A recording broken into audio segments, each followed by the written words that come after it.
So as far as the third world aristocrat video from today goes, I gotta say, huge win for the toe and a stroke of genius on my part.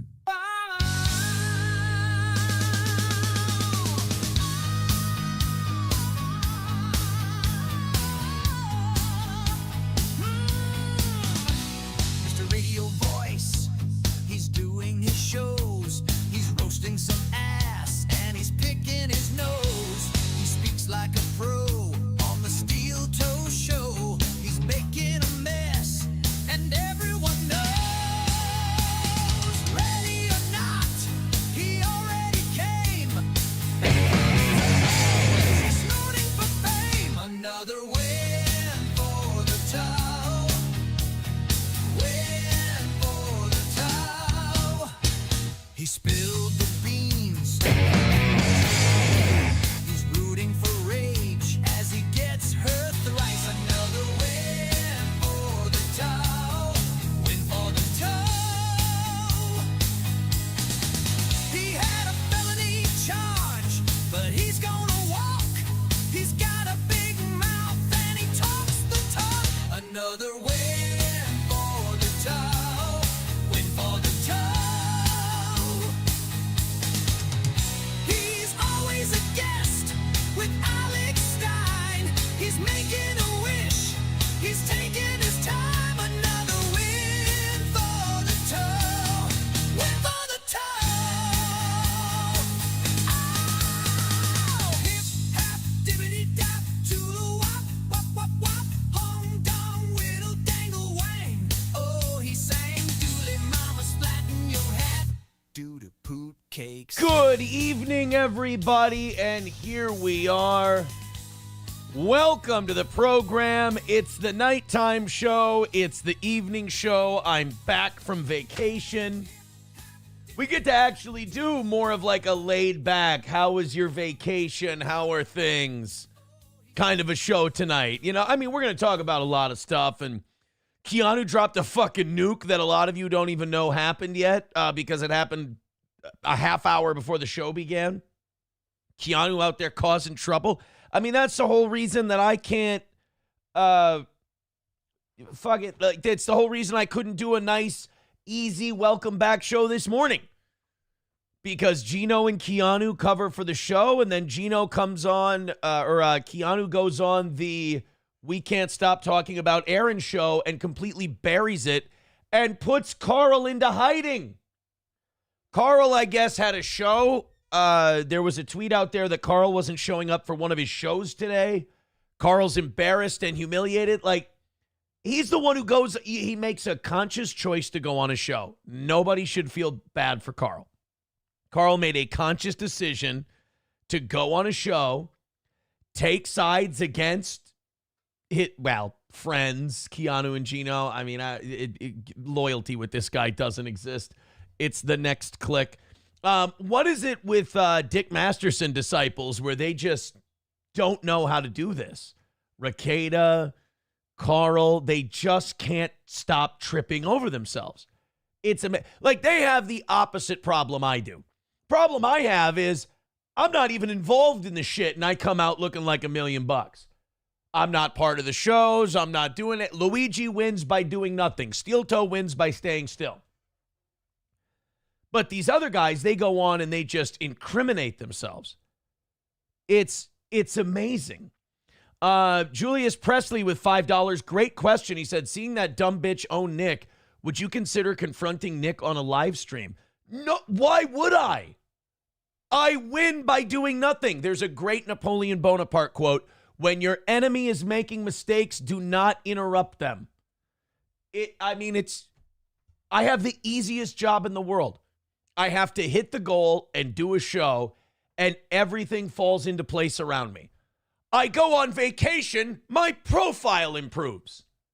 Matter of fact, I'm thinking of taking the rest of the week off and going to the airport and heading somewhere. Because apparently it's good luck for me. But I don't know if you saw it. Oh, by the way, I just got a message from Gino and Keanu. We had such a blast. Worked out well with the week of drama. And then the rest I'll take care of off the air. It's also very nice.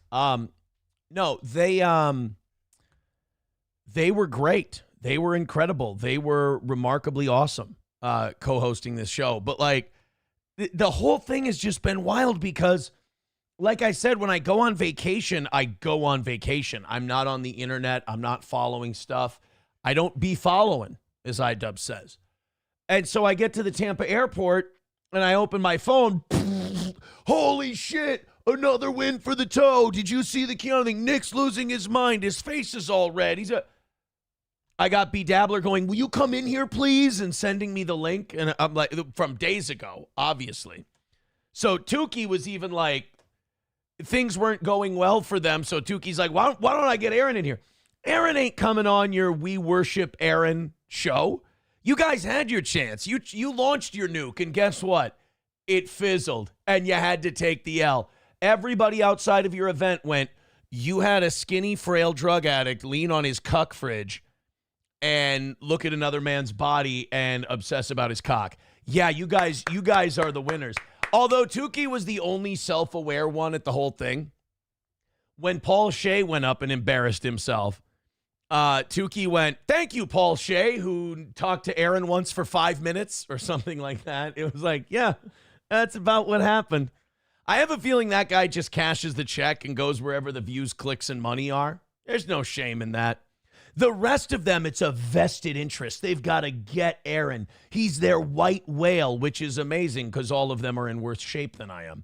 But the whole thing has been really enjoyable, but remarkably distracting. My wins distract me from the boring show that I want to do. As Meme Copium says, I want to do a dad golf show. I'm a Menards dad. I want to talk about how stressed I am about my Timberwolves being down 3-1. I want to talk about the 97, 96 that I shot yesterday after I dropped off the kids. It wasn't great. It wasn't great. It was, but the back nine was amazing. I think I shot a 46 on the back nine. We're getting there. But that's what I want. And then we got some news stories and shit to talk about. But I can't stop winning without doing anything. Loaded Wrench says, how do you go to Florida and not get a tan? The fuck are you talking about? Oh, by the way, that's my golf glove hand. Sorry about that. But because maybe it's the lighting. Here, let me turn off the bright lights. And you'll see Aaron is smoking tan. I'm the sexiest I've ever been. Hold on.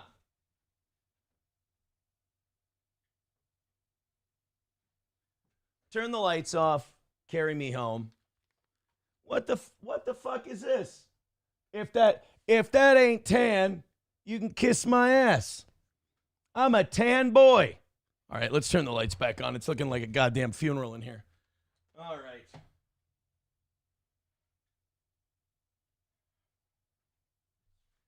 Cue the comments in the chat of like, I like it better with the lights off. You should keep the lights off. No, I don't want to stream from Depressingville.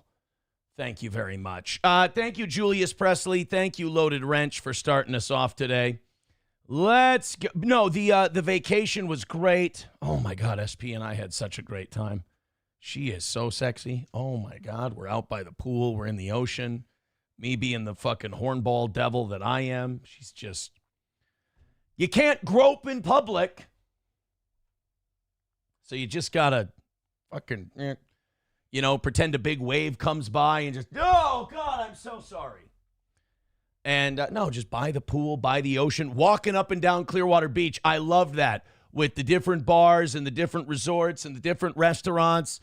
Hogan's Beach Shop, getting to pose with the belt. The whole thing was a great time. The whole thing was incredible. I'd go back 10 times out of 10. The only thing is, the last day we were there, we spent the whole day in St. Pete on the pier. I have a friend of mine, been friends with him 25 years or so. One of my best friends just had a baby. SP and I went and hung out with he and his wife. And we spent the whole day on the pier, and we went to at the top of the pier. There's this restaurant overlooking the water, and it's beautiful. We got this amazing seat under a whole tiki table set up just right there on the rail. I had the best shrimp ceviche ever. Then we went to a rum bar on St. Pete's. It was great. The whole vacation, it was a dream. It was an absolute dream. I loved it. Saturday, waking up and starting with bottomless Bloody Marys, and they push them on you. You know, you get your money's worth, but you're sodium and tomato juice drunk at 9:30, 10 o'clock in the morning. And at that point, you basically got to make a decision. You know, you got to go, all right, are we just drinking today until we can't stay up anymore? Or are we going to like take a nap, you know, eat something, sweat some of this out, and then, you know, reset the day? I decided to go all the way. And I think I made it until like 12, 1 o'clock in the morning. I could be getting my days mixed up, but I did all right. I had to pay $20 at Hogan Beach Shop, and I got to pose with the real belt, the 25-pound NWO WCW World Heavyweight Championship belt. I couldn't have been happier. The whole thing was great. Did not get to see the Hulkster, though. We were in the pool at our resort at the Wyndham Grand, which is incredible. And when we were at our resort, we were talking to some people, and they were a little older. There's a hotel side of the resort and a condo side. And we talked to this couple in the pool that had a condo there. And SP was like, hey, everywhere we went last night, there was like just a guy with a guitar at the bar. And that's fine.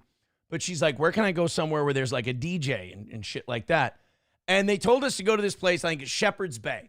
They said, well, you can go to Shepherd's Bay, but it's kind of like a rave. It's pretty crazy. It's pretty nuts. And we're like, a rave? I mean, we're a little old for a rave, but like a DJ and music and all that stuff.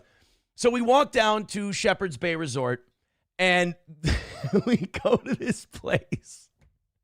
And when people in their 50s tell you that some place is a rave, I'm going to tell you right now, it's kind of an outdoor tiki dance floor setup on the water, and they're playing Lil Jon and Usher and Vanilla Ice, and they've got a little bit of a laser light show, and they got like 2 or 3 bars.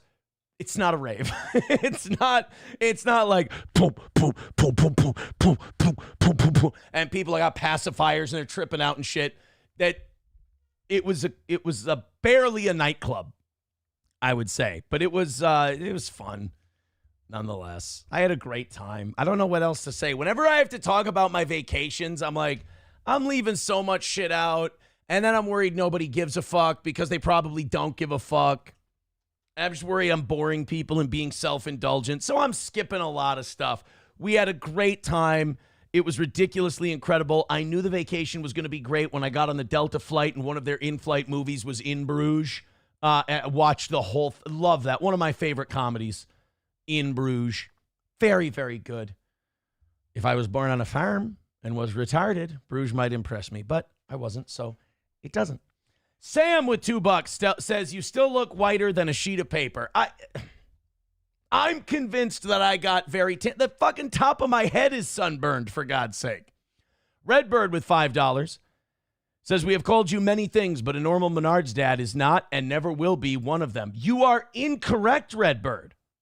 I don't mean to correct you, but I mean, the kids are at we're at garage sales every weekend, going to the flower nurseries so my daughter can plant her garden. My son decided that he's a lettuce and strawberry farmer now, so we got that. You are wrong. I respectfully say you are wrong, sir, when you say that I am not a Menards dad. I'm reformed. Thank you guys very much for all of that. 170 is the number for tonight. You know me. We love taking the wins while we're on vacation. We love getting the W's by doing nothing, but I will say this. We hit the goal, and there's no problems. Streamlabs, PayPal, Venmo, Super Chats, Rumble Rants. Gift those memberships. I'm sure since we took a few days off, we'll be a little behind on those memberships, I'm sure. But go ahead and gift a couple, and we'll get right back to good.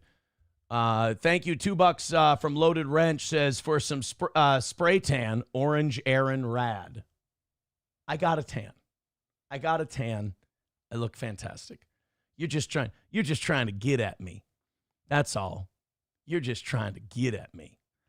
Power Windows. All right, so let's catch up with the chat. Let's see what you guys think about everything that went on. I don't think anybody wants to talk about my vacation. I loved it. I can't wait to go on the next one. But everybody wants to talk about drama. I've got 2 drama items. Then I've got RFK Jr. I've got wacky news stories. Alex Stein made some news. We got stuff we can do, guys. We got stuff we can do without the drama farming content. But hey, whatever you want to do, guys, I'm here for it. All right, I'm being told by SP that Friday night was the night we were out until 1 or 2. I was in bed before 10 p.m. on Saturday night. Okay. Yes. Thursday, we were out pretty decently late. Friday, we were out pretty decently late. Saturday, I was starting to fall apart. I've told you guys this before. 3-4 nights tops is what I have on a trip. After that, I run out of gas. And I was running out of gas on Saturday night. And we still went out Sunday. So I sucked it up. But yeah, Saturday, that was the day we started with the bottomless Bloody Marys. We went to... What was that place? Not Grumpy's. Krabby's. We went to Krabby's. I had some New Orleans baked oysters that were delicious, and I tried a new Japanese seltzer. See, it gets gay. This is why I don't want to talk about my vacation, because it's just going to sound gay. I had a wonderful, it's called it wasn't 619, but it was something like that. It was a Japanese seltzer. It was very good. And then we were looking at each other, and we just went, I think we burned out. I think we vacationed out. We walked back to the resort after we went to Krabby's. And she went out. I fell asleep. Did you fall asleep or did you pass out? I went to bed, and I think she went down to get some coffee and stuff, and she talked to some people, and then she came back up, but I was out ski. Redbird with $5 says, could you explain the science behind walking 7 miles a day and somehow managing to finish your second chin and starting on a third? Okay, it's the drinking, not so much the eating, but the drinking that'll pack on pounds. I'll have you know, I gained on vacation a pound. Hangovers, everything, the whole deal. From the time I left to the time I got back, a pound. That was all. So I didn't go overboard while I was on vacation. All right. Aaron, you are the Moby Dick to Melton's Captain Ahab. Isn't it funny, too? Because he's the size of a whale. Let's go to your OG audience hates that Timberwolves shit, gay F word. Triple N says, my hand is my glory hole tan line. No, that's my golf. Every golfer has this tan line. We got the tan arm and then the glove hand. That's how it works. Let's continue on. Ricada Law silenced my comments. Yeah, look, man, he's going through it. He's going through it. And the more he decides to stay on the internet, the worse it's going to get. He had a cope about Johnny Depp today that was, just out of this world. The fucking nerve.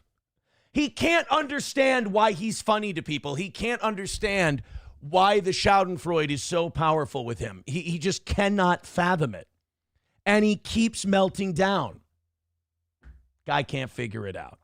We're going to catch up with these comments, and we're going to get to the Kiki bomb that got dropped. And then we're going to continue on. Bapa Shab says, did you do MDMA and swing with the senior citizens? No, I've learned my lesson in that regard. And also, this is true. I did learn this. In Florida, the seniors communities have the highest rate of VD in the entire state of Florida. It's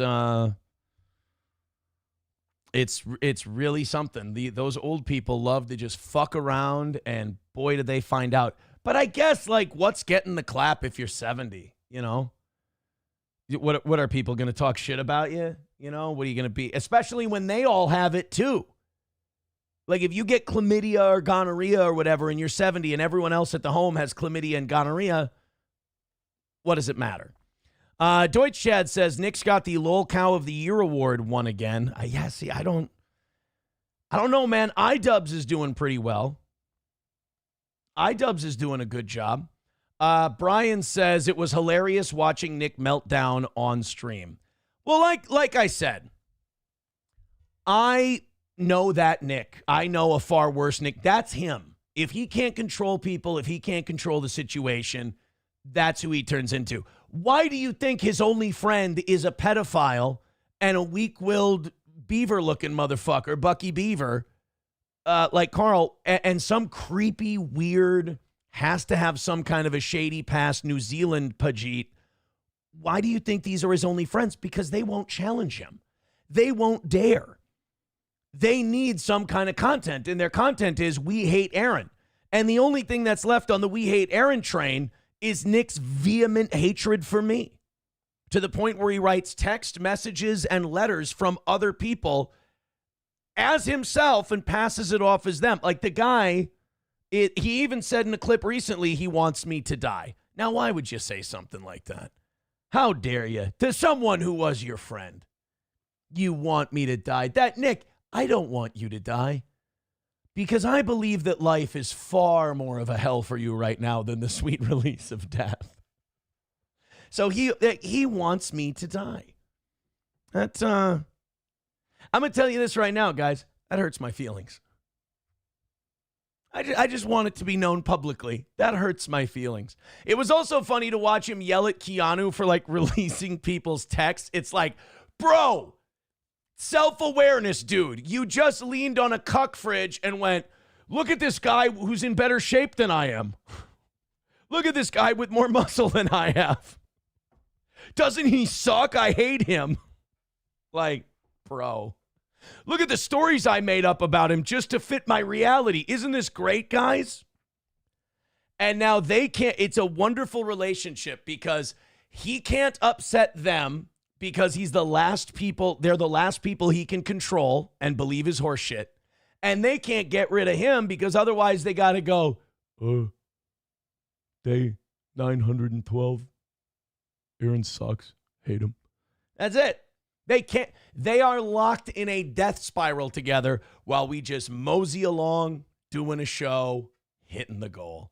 Thank you, guys. Hit like, hit subscribe, hit follow. We appreciate it. Okay. Let's go ahead. Redbird, thank you for that other 5. We're at 165 for tonight. You guys are incredibly generous. I appreciate it. Let's, I have to update because Redbird keeps moving up the standings. He's now in second. This is what it looks like so far. We've got Redbird at 33. I'm sorry, we've got Walter at 35, Redbird at 33, and then Benchtop Model and Corn Pop both at 30 in the top 4. Thank you guys very much. And of course, we keep track of that on Streamlabs, PayPal, Venmo, Super Chats, and Rumble Rants. Dr. Rondo says, Moody admitting he doesn't like Nick was pretty grim. I don't think Moody has any kind of compass. I think Moody is this weird amorphous blob that kind of fits into whatever you pour him into. I don't think he's human.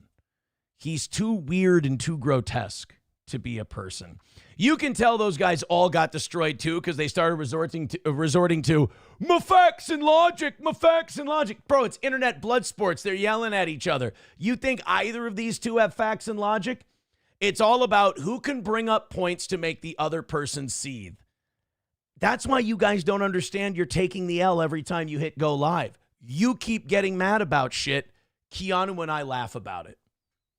And usually that's a good indication that we have a life outside of this and you guys live for this. Like Citizen M on Pod Awful's show. So Keanu, just a little bit ago. Oh, that's what it is. She said, I wanted to night swim. You knocked out. Yeah, that's right. She wanted to go for a night swim. I told her to wake me up. And she was like, you were fucking out cold on Saturday. That's what it was. I remember now, but I was drunk all day. So Keanu, before the show started, Started release. Oh boy, and now I've got a bunch of notifications. Let me. Oh, yep. Okay. Oh boy. So let's so I guess Keanu is releasing the ape. So Keanu is releasing the April text messages about Nick to expose Nick's lies. And oh boy. Go follow Keanu Thompson on Twitter because I have a feeling that there's going to be more of this.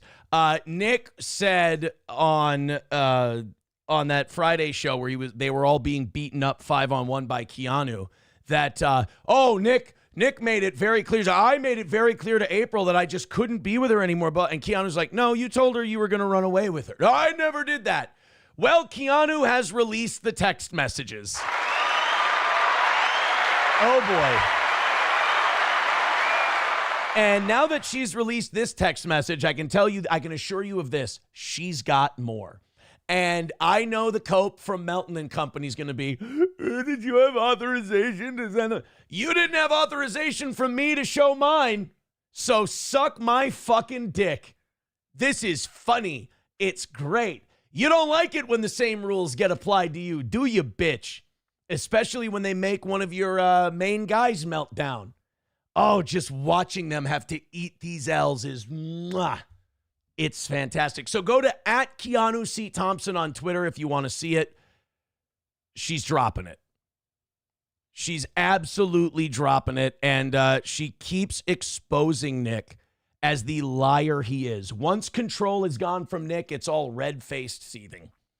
And that's what we're getting. Nick also got the bad news that Josh from Kiwi Farms, Josh's lawyer, is now representing Monograph in their lawsuit.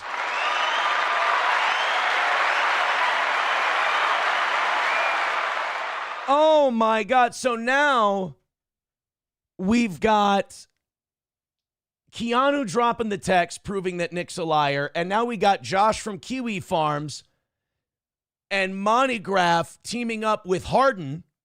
I think it's Matthew Harden, Josh's attorney. So we got body cam coming. We got Monograph winning, author of the Steel Toe theme song. And Keanu making Nick seethe. This is remarkable. I mean, it is. If he wasn't such an irredeemable fuckhead, you'd feel bad for him. Anybody else, you might feel bad.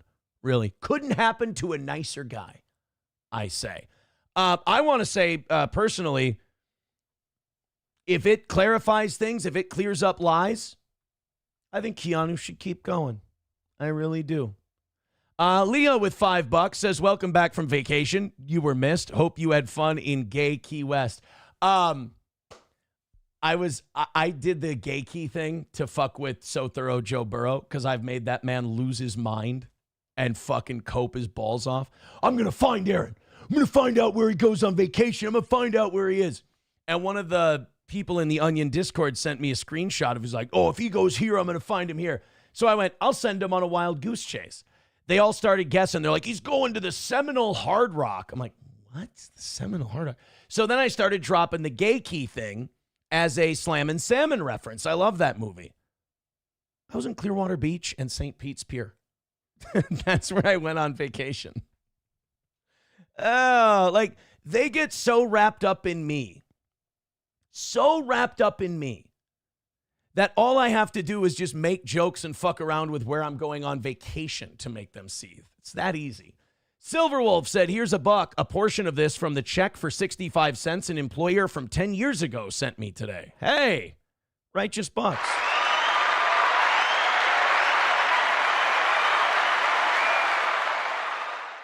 Oh, people writing in the chat. Suffered, Nick. Leah says, not seeing anything on Keanu's Twitter. You have to check her replies, but a bunch of people are retweeting it now. A bunch of people are retweeting it. Rusty Grammer says, wow, these ends keep handing out wins for the toe. It's like they're free. I only saw that Keanu is going to be live at 8. Well, that's about when we're done. So God bless. God bless. Leah says, why are people friends with Melton?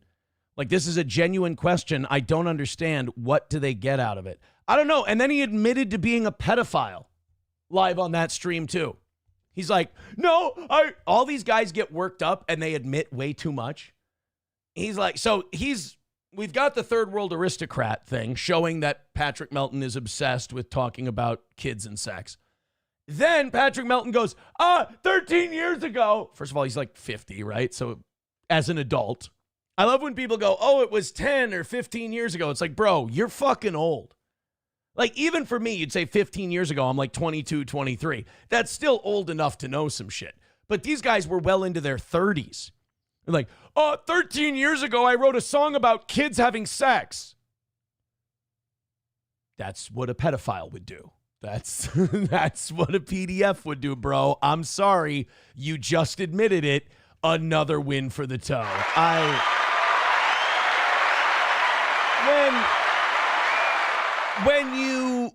The thing is this.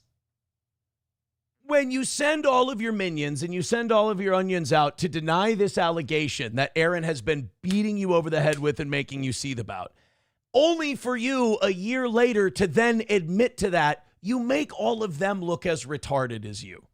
It's really disrespectful to your audience. But watching Patrick finally admit it, it was nice watching him cleanse his soul, liberate himself, and get that off of his giant female obese black woman chest. It was just really nice that he was able to admit that. All right, guys, we can move on. Enough gloating, enough winning, enough of this nonsense. Let's earn some money, huh?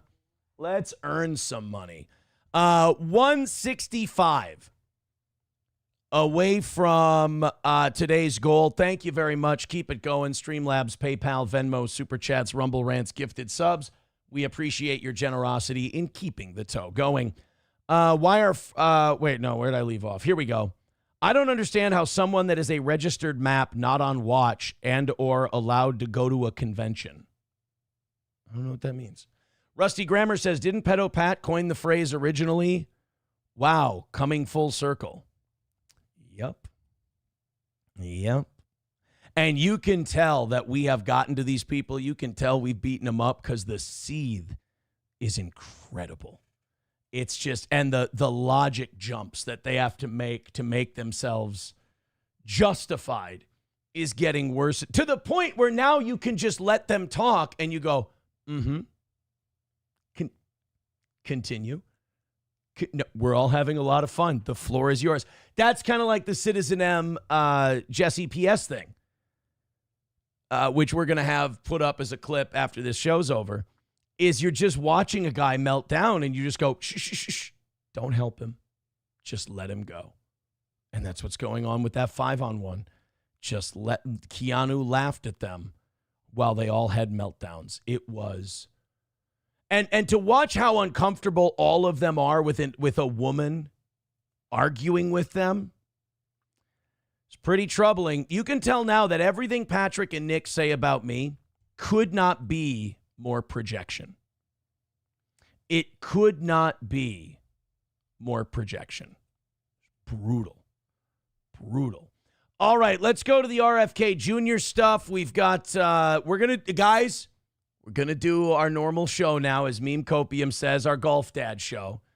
See, I make one group of people happy when I do that. I make another group go, oh, come on. I'm not a drama guy. Like, I watch Meme Copium do it, and I'm like, I couldn't commit the time and energy. Like, it would be too much internet for me. Here's what I like to do. See it all on surface level and giggle and laugh and make fun of people. I don't have the time and energy for like the blood sports part. I could never take it that seriously. Power Windows with $1 says body cam is going to be a Keno Christmas. I thank Nicky Boy for showing me the toe. Fuck him to hell. And you all right, Aaron. Good on you, bud. I'll take it. Only actual Steel Toe fan and Triple M in the chat are the seething onions today. I think the rest of them have tapped out and given up and admitted that it's a win for the toe. But hey, the Germans who stayed in the bunker with the fall of the Reich, you know, look, they had their allegiances too. What can you do? It's good to have you guys aboard. Hit the thumbs up. We appreciate your support, and the cope keeps us going. Let's go to RFK Jr. talking about the COVID vaccine. I love this shit. I think he's my favorite. You know, we're like 130 days or whatever into the Trump administration, and it's hard to figure out who my favorites are. I like Rubio. I never thought I'd like Rubio so much. Love RFK Jr. They're like the two guys who are doing exactly what they said they would. Bondi stinks. Kash Patel sucks. Bongino's under Patel, so you can't really say that he's a problem. Homan, I like Homan. Kristi Noem's doing okay. I don't mind the job she's doing. But RFK Jr., killing it. Marco Rubio, crushing it. Great. RFK Jr., remember, when he got in there, all the Democrats were worried that he was going to take away all of Pfizer's vaccine money. Because all of a sudden now Democrats, who were the hippies and don't trust anyone over 30 and all that shit, now all of a sudden the Democrats love the drug companies. They're fantastic. They're incredible. Everything the government says about health you should follow because the food pyramid didn't make us 400 pounds. But RFK Jr. comes in and he's like, maybe we should have a little bit of skepticism about these vaccines and what they do to people. And the Democrats are going, skepticism about the drug companies? How fucking dare you? How dare you? And like RFK Jr. is a fucking Democrat. He ain't a Republican.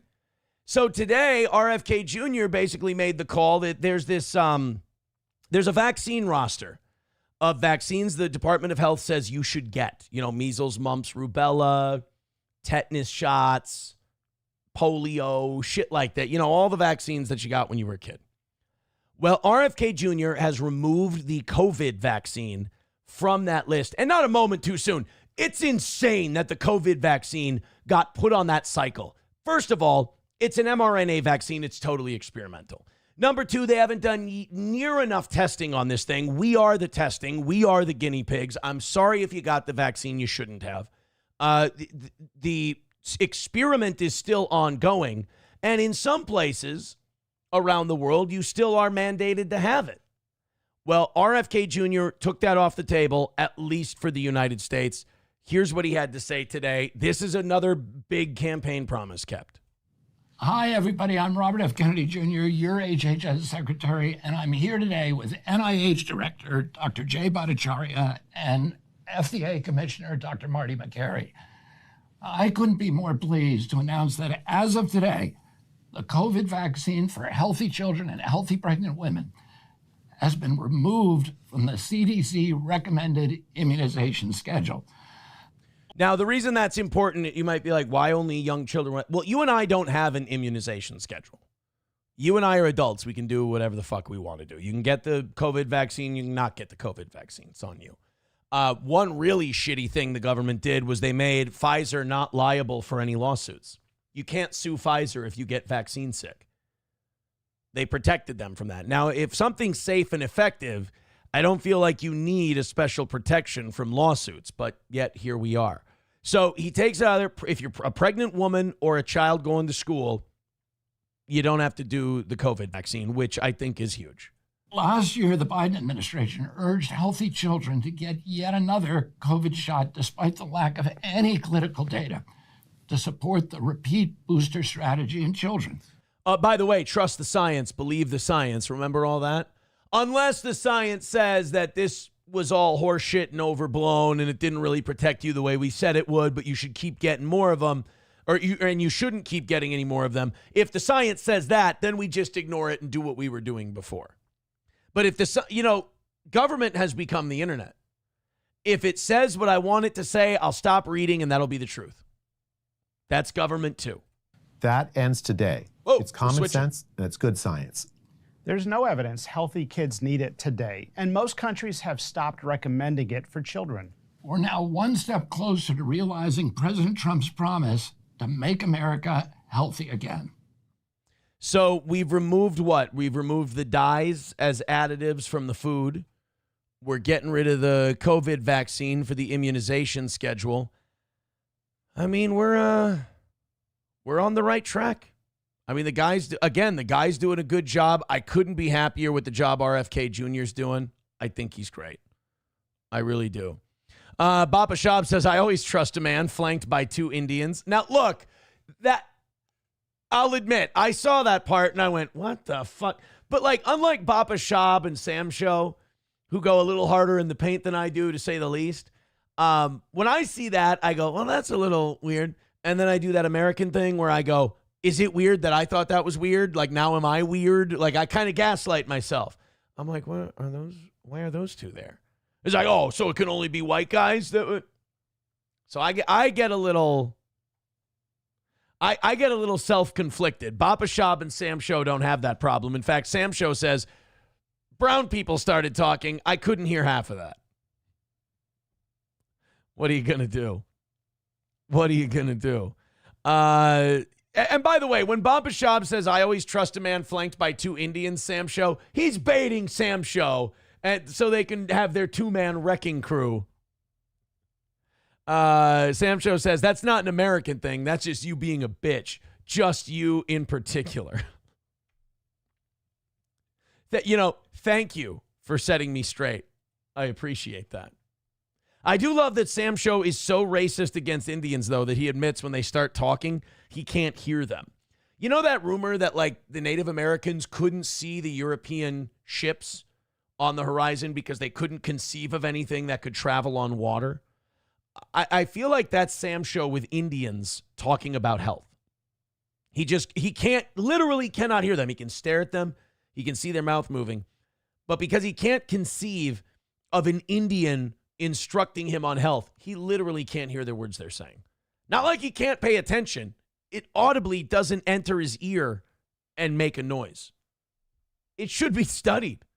Yul Brynner's balls with $5 says even eating man juice off a woman is 50% less gay than off a man. So you got that going for you.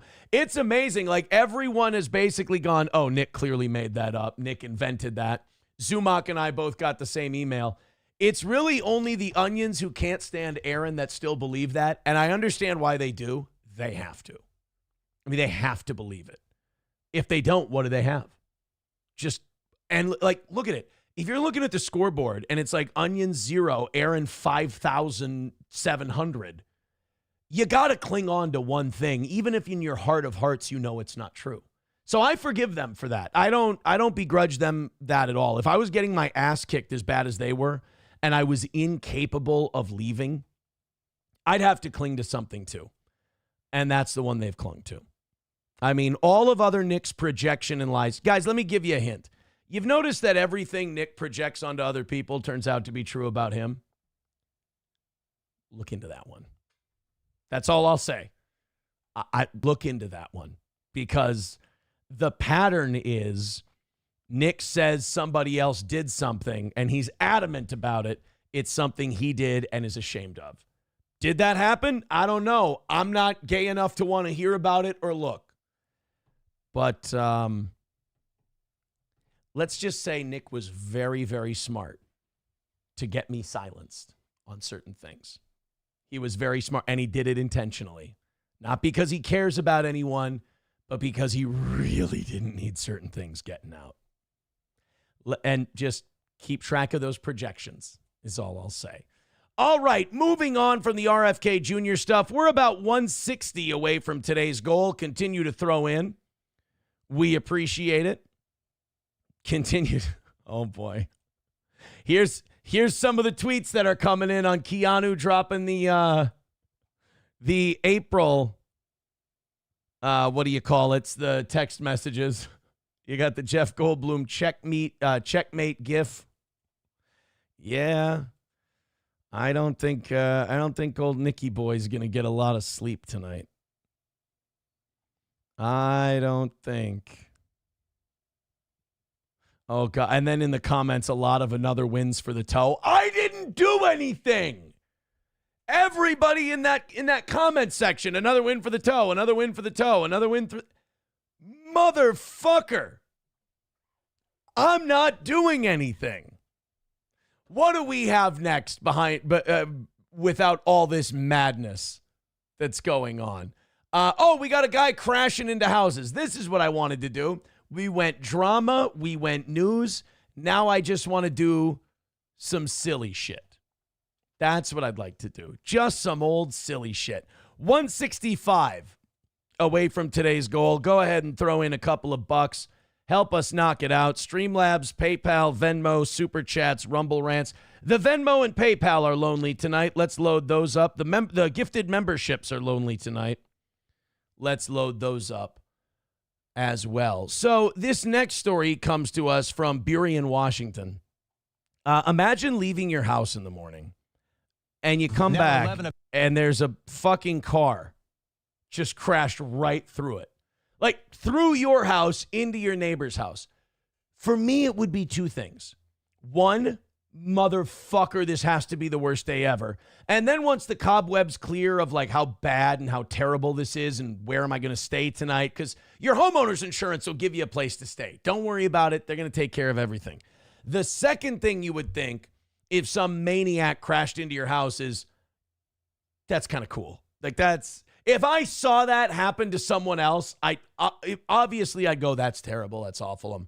I'm sorry that happened to your home. But at the same time, especially if you saw it actually happen or you see the car sticking out of the house, that's kind of rad. You don't get to see that every day. Let's take a look at this one. A Burien family is without a home tonight after a driver plowed through their house, then into a second home. Thanks for being with us here at 11. What kind of a drunken asshole are you driving like that you can sustain the force to go through one house? You ain't hitting the brake. Like this guy never took his foot off the accelerator until he hit the house because he went, you're going through sheetrock and supports and everything else and then into another house.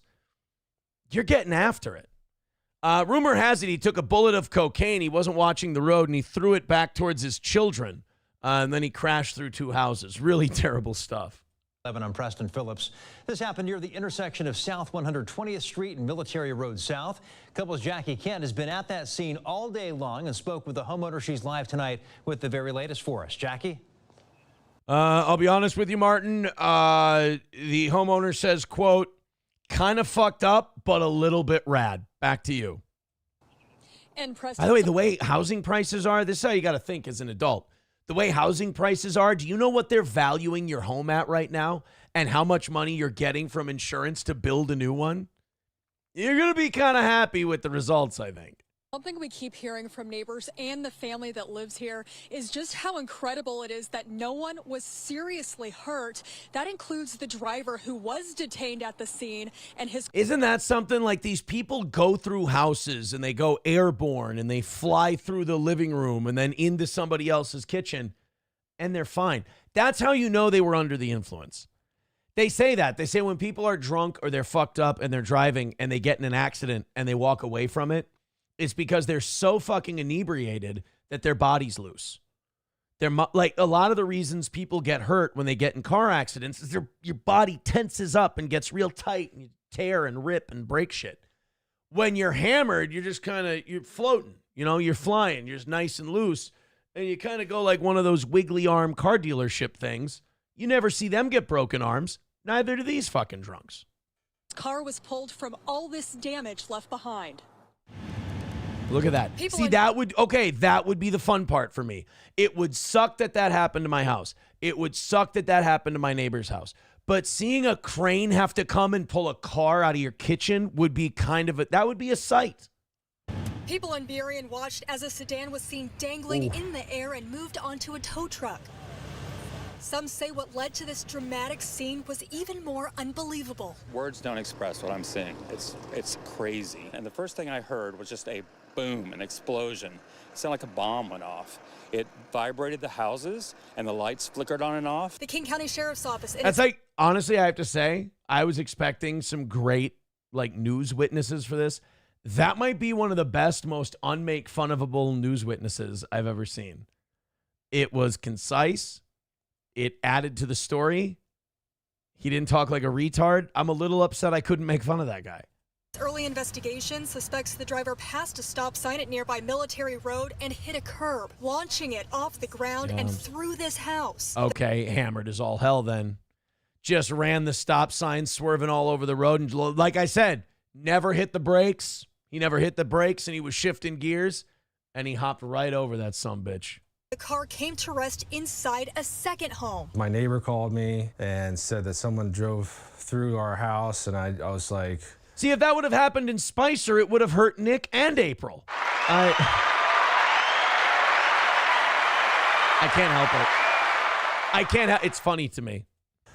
What, he through the house, you know, and I didn't expect this. Mark Kalash explained as he was driving home from work, his mind was racing about what he would find. This was the dining room right here, and there was a wall just... Oh, shit. I mean, it looks like a hoarder house, but holy shit, man. And all that, yeah, that spray insulation. You know, you don't have like the set, like the bags, the contained units. They go up in your attic, and a lot of times when you buy a house, they'll be like, hey, there's insulation spots missing up in the attic.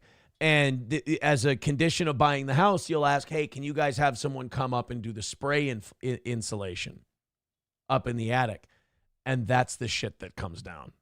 Wall right here. It wasn't damage to a house, but a home for 7 years. Kalash adds he's grateful his wife and son were not home at the time of the crash. All our stuff's over there, and we don't have a lot of valuable stuff. All our clothes, you know, and other things. Never happier to be poor, right? At least, you know what? Tell the insurance that you couldn't find, you know, a $2,000 set of earrings. Just go with that. So, yeah, it really hurts. Neighbor Lakiva Jerome says the damaged fence is nothing new, as it's common for speeding and for drivers to blow past the stop signs. They need to like maybe implement speed bumps, but they said because it's a main street that they can't put them here. Kalash claims drivers land. Yeah, you can't put speed bumps on a main drag. That would be A, really annoying, and B, incredibly dangerous. And I hate that too. Just because one drunk hops the curb and crashes through your houses, you don't need to go changing the whole neighborhood. What are the odds it happens again? Landed on his property at least 6 times before, but never inside until now. After years of memories here, he says it may be time for a change. I think we're seriously considering moving now. Yeah, for sure. Like, if you get the insurance check and then you sell the property, yeah, you could move into a nicer neighborhood for sure. Go get it, son. Go get it.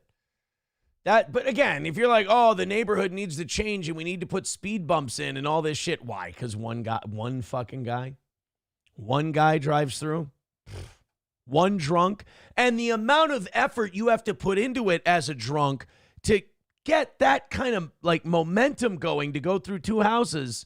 Who's gonna have the balls? Who's gonna be able to pull that off again? Cocktiff says driver was black or illegal. No mention. You know, I get it. I understand why you would think that if they don't tell you what the driver was, that you might. Because remember the Liverpool van, the van that hit a bunch of people, ran a bunch of people over in the UK this weekend. They immediately told you that driver was white. They needed everyone to know because everyone would have assumed Muslim, shouting Allahu Akbar, running people over. But the minute you saw that it was a minivan, you should have known it was a white dude. That's a dead giveaway.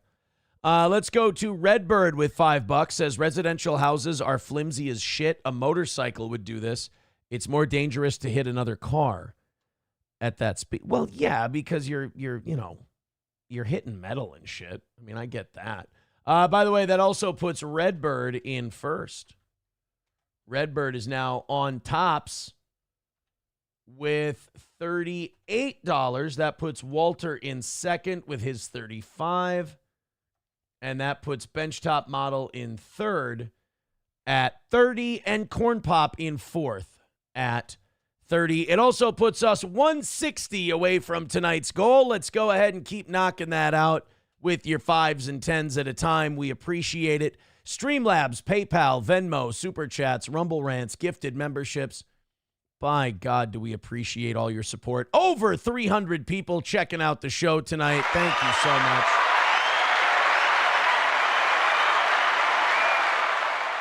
Hit like, hit subscribe, hit follow, all of that happy stuff. And most importantly, hit our goal, make our money, and make it a perfect Monday. The morning show did it. The morning show went over by, what, 15, 20 bucks this morning? You guys have got this. You can keep up with those fuckers, for God's sake. God, every time I go to a story that we got from a Twitter link, my fucking notifications are going insane.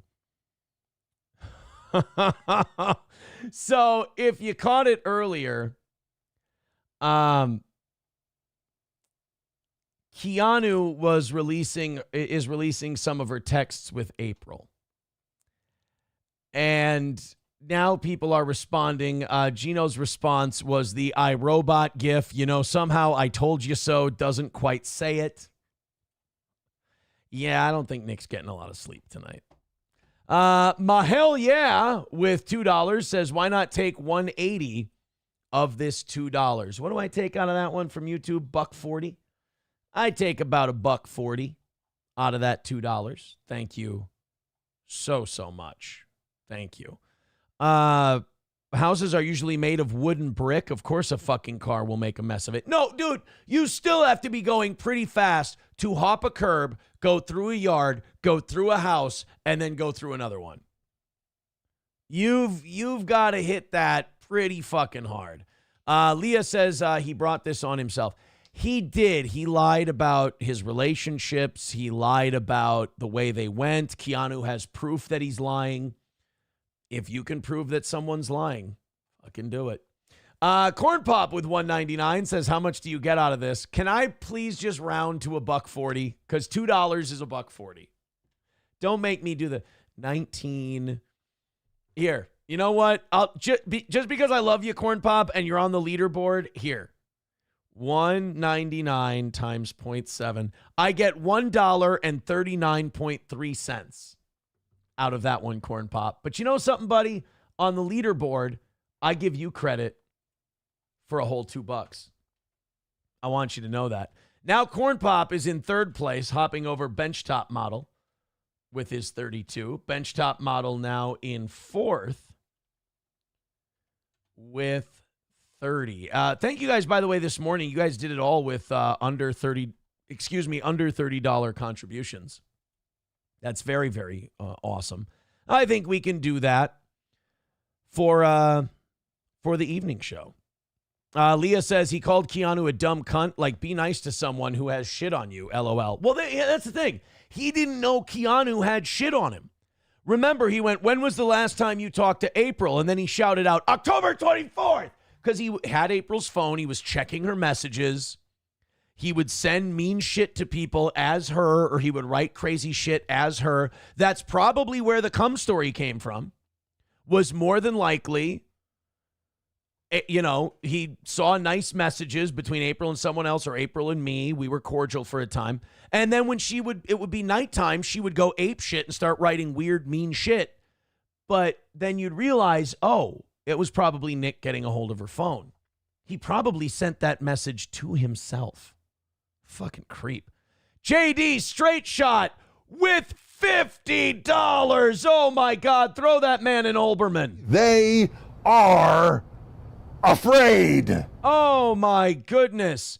Melton, Carl, Nick, and that other guy should delete the internet and get a job. Hackamania was a disaster. That disaster led to Nick melting everyone's careers against Kiki. Congratulations to you and April for winning in the end. April did end up winning in the end. And imagine this, Nick. Everybody who gets away from you ends up winning in the end. A lot of people might notice a pattern there. When Keanu comes along, Nick does whippets.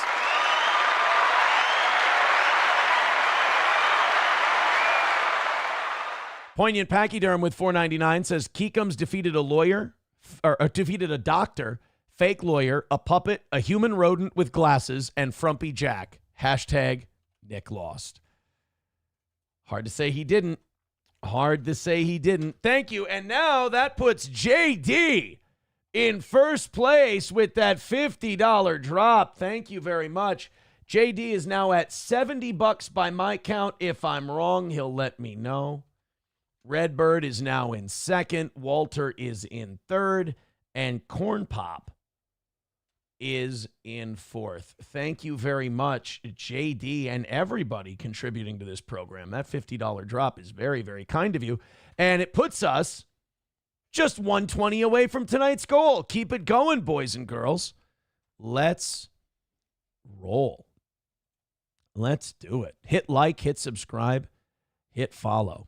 Nick knew Keanu had all that dirt on him up until now. It was just Keanu's word against his, and he melted down after 2 questions. When she told him that her and April had talked well after that October point is when Nick realized he had lost control of both of them, and it set him off on a tangent. You know what? Here, I have... since I have the opportunity to try to break news, why don't we why don't we break some news here on the program? I need an update. Hello? And I know you guys probably want an update. Hello? Well, hello there, Aaron M. Holt. Hi, Keanu C. Thompson of Keanu Thompson YouTube and at Keanu C. Thompson on Twitter if you guys want to see some spicy shit. We were just talking about the text you released. I want to let you know that I have, as someone who had a whole festival thrown about their text messages and pictures, I have no problem with what you're doing, mostly because, A, you were called a liar. Nick has been lying openly about this very subject, and you have the documentation and the evidence. I think if Nick really cared about this person, and by the way, I don't know if you agree, but during that 5-1 in which everyone's saying you won, and you did. I did. Did you notice that Nick doesn't really love anyone, but he will use their emotions as a shield for himself? How so? Use their emotions as a when he said to you, and he goes, "You took someone I loved and you tore them apart." He doesn't fucking care. He tore them apart as evidenced by your texts. But he knows that'll make him look better, so he tries to use it. He just released some weird. He's been doing. He has not left his keyboard since Friday. I mean, he has not stopped, and he's releasing messages and things or whatever. You want to go toe-to-toe with me and play that game? I have documentation and fucking proof. So he's going off on this clip that our clip guy clipped of my show last night, and then he's going, he said one thing and I disproved it. So sorry, you want to play this game? I'm not going to have a festival of text messages, but I'm sorry. This is what it is. And I don't want to exactly. They can all go and look. I don't want to give the context of it, but it's right there on Twitter. And you know what? So either A, he was lying to April, or B, he was lying to the other person. So now, Keanu, you have that's not the only communiques you have that would expose Nick as a liar, I would assume. Oh, are you kidding? No, it's not. And it's but if anything, fuck him. And he's a liar. He's lying to everyone in his life, his entire fucking fan base. And just keep calling me a dumb bitch, and I will just keep making you look like a dumb bitch because you are one. So it's fine. Honestly, people saying you doing this, you doing that, talking about April, blah, blah, blah. I think there's a couple things here. Number one, you didn't let it out where she lived. Kiwi Farms found it out because they posted the things of the house for sale. But also, I want to point this out. It's not getting talked about because I keep getting told I won, but I didn't get to be involved at all. And so let me, I'm feeling left out. I said after they got arrested that when April got her stuff from here, she brought it to that house. So it wasn't a secret. It was 100% public fucking knowledge. And that's just the long and short of it. They just can't stand that I exposed him for the liar narcissist that he is, and you can tell by the way that he reacted to me, and that's that. Like, so keep going, Patty Melty, you hunchback fucking loser, and Moody, you fucking condescending misogynist, and whomever else. That's fine. Keep on going, but hitch your wagon to Nick some more. It's not going to be a good look for you. Like, I'm sorry. These are the facts. What about Officer Quisling, Jackie there, who thinks that women getting abused is a great thing to exploit if you're losing an argument? Absolutely. They brought her in to pull at my heartstrings and trigger me and ask me why I didn't warn enough women about Jason Scoop.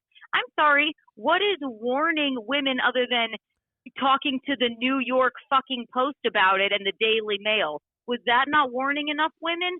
Furthermore, on their stupid, pretty antisocial slob show, because they're both slobs, I did an episode about this last night. Keanu C. Thompson. Keanu C. Thompson on YouTube. Take a look there. Yeah, Keanu C. Thompson on YouTube. They, in a previous episode, when the New York Post article came out about my abuse, they questioned why I came out about it, and questioned the timing of it and why I did it. And as if I haven't been talking about it for years. Just because now you know about it doesn't mean I haven't always been talking about it. And then she comes right in there, Jackie, that stupid, like, evil. At this point, I just think they're evil. That stupid, evil bitch coming in there. And yes, you know what? I'm not going to be ashamed of getting a little misty-eyed when she comes in to fucking trigger me and ask me about Jason Scoop, who mercilessly fucking abused me for years and broke my wrist. Like, of course I got a little misty-eyed, but the real fucking problem is just asking me, well, did you try? Why didn't you try and warn any other women? And again, I'll reiterate, I told the New York Post about it, and you said that was a bad thing to do. And you questioned my timing on it. So those two can eat shit too. So, Keanu, I'm going to be self-serving for a moment here before I then plug your stuff and ask you more questions. I know it's not. It's a terrible look, but if I may, you were the last person out of all these people yelling and screaming at you to actually talk to April.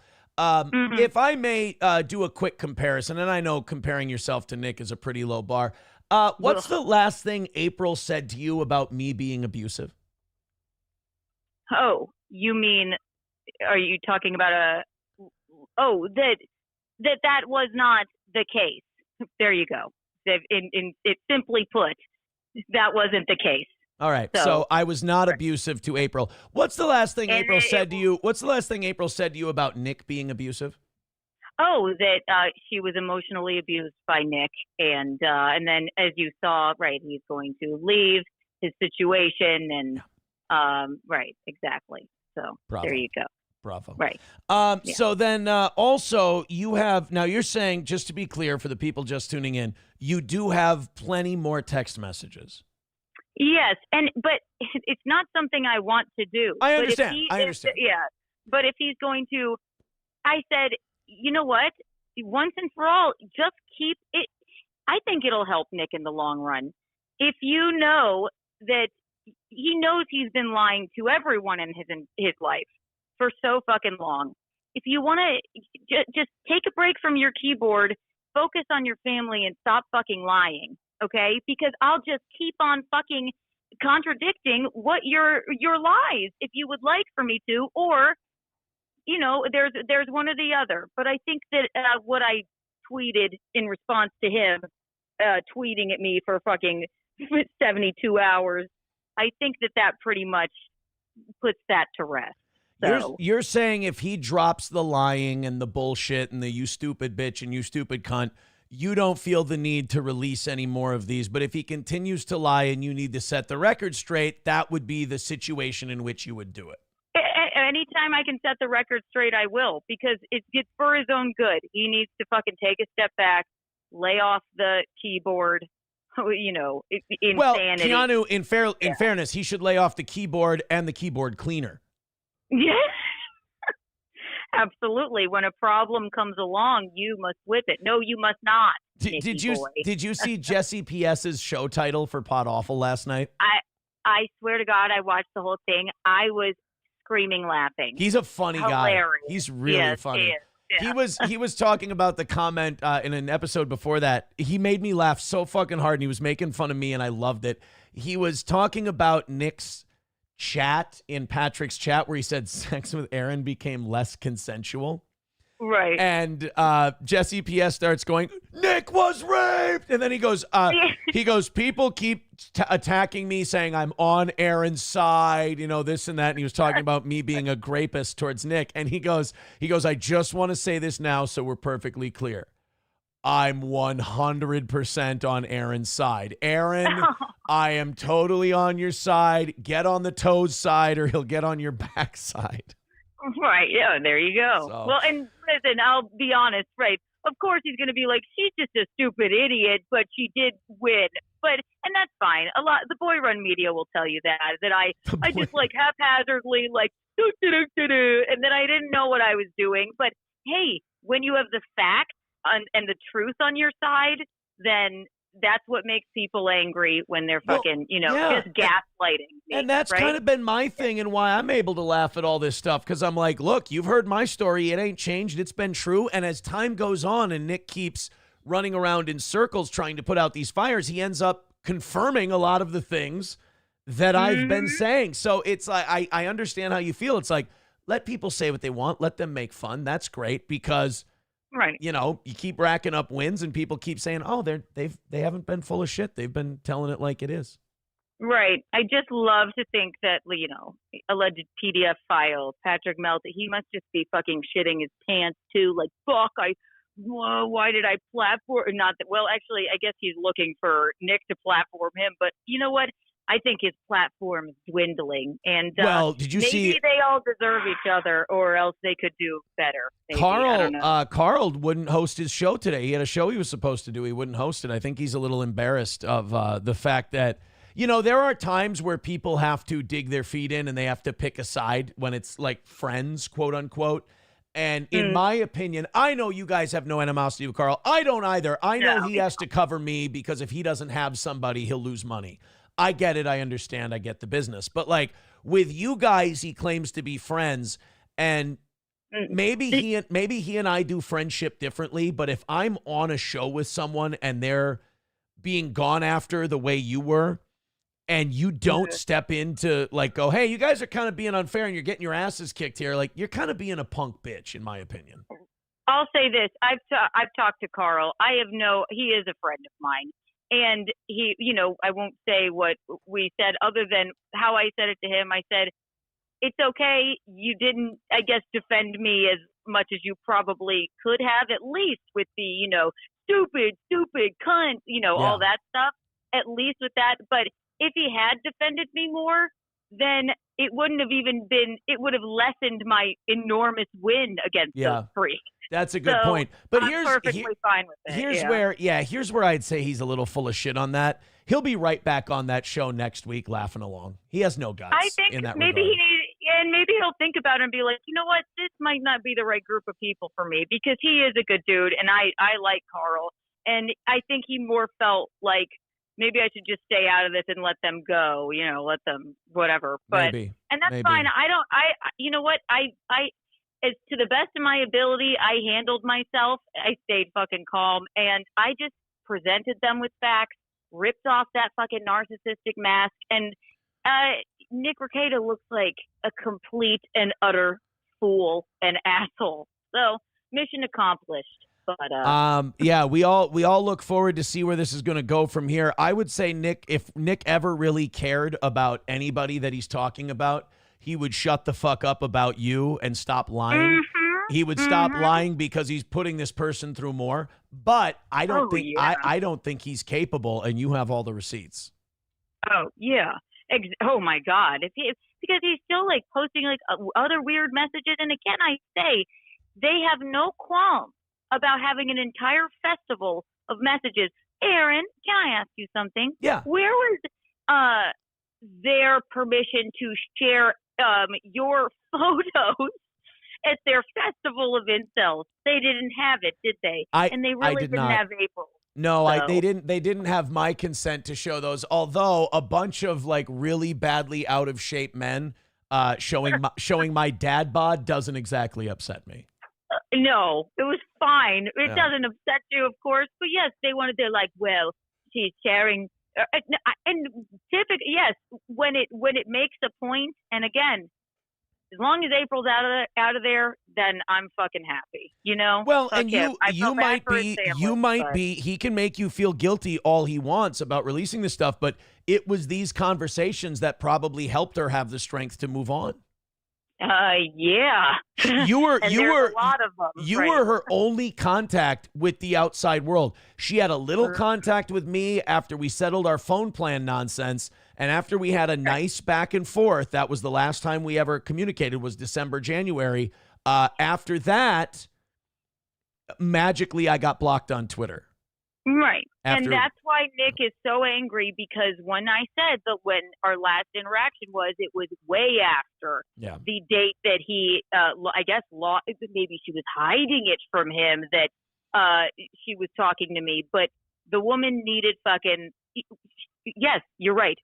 Absolute, complete, alienated from contact from the outside world. I talked to her fucking a lot, and it wasn't fucking good. So. Yeah.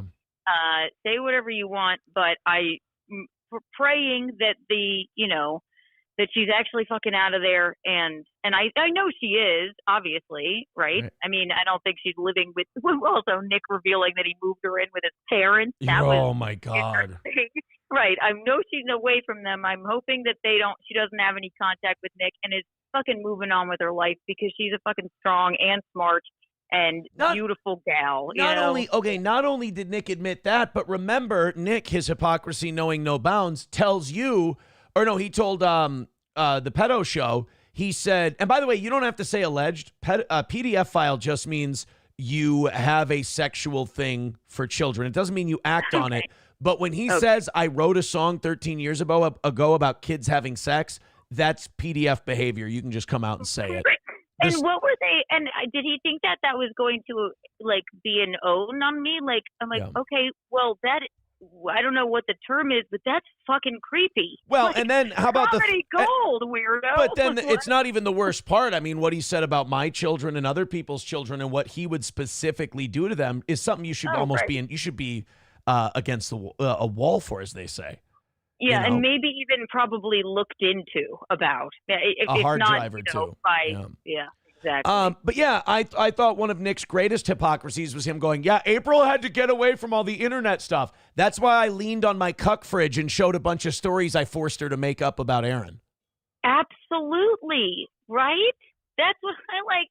The hypocrisy is fucking unbelievable, but they just need to accept their fucking loss, and they really just need to do better. And if I were the PDF network or whatever you want to call Nobody Likes Onions, I think they should all part ways and maybe talk about start a food podcast or something. They can't though, because without me, there's no money.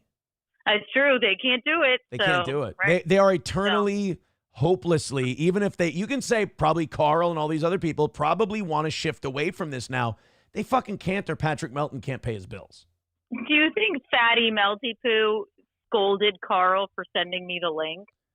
He is a sensitive guy. I wonder.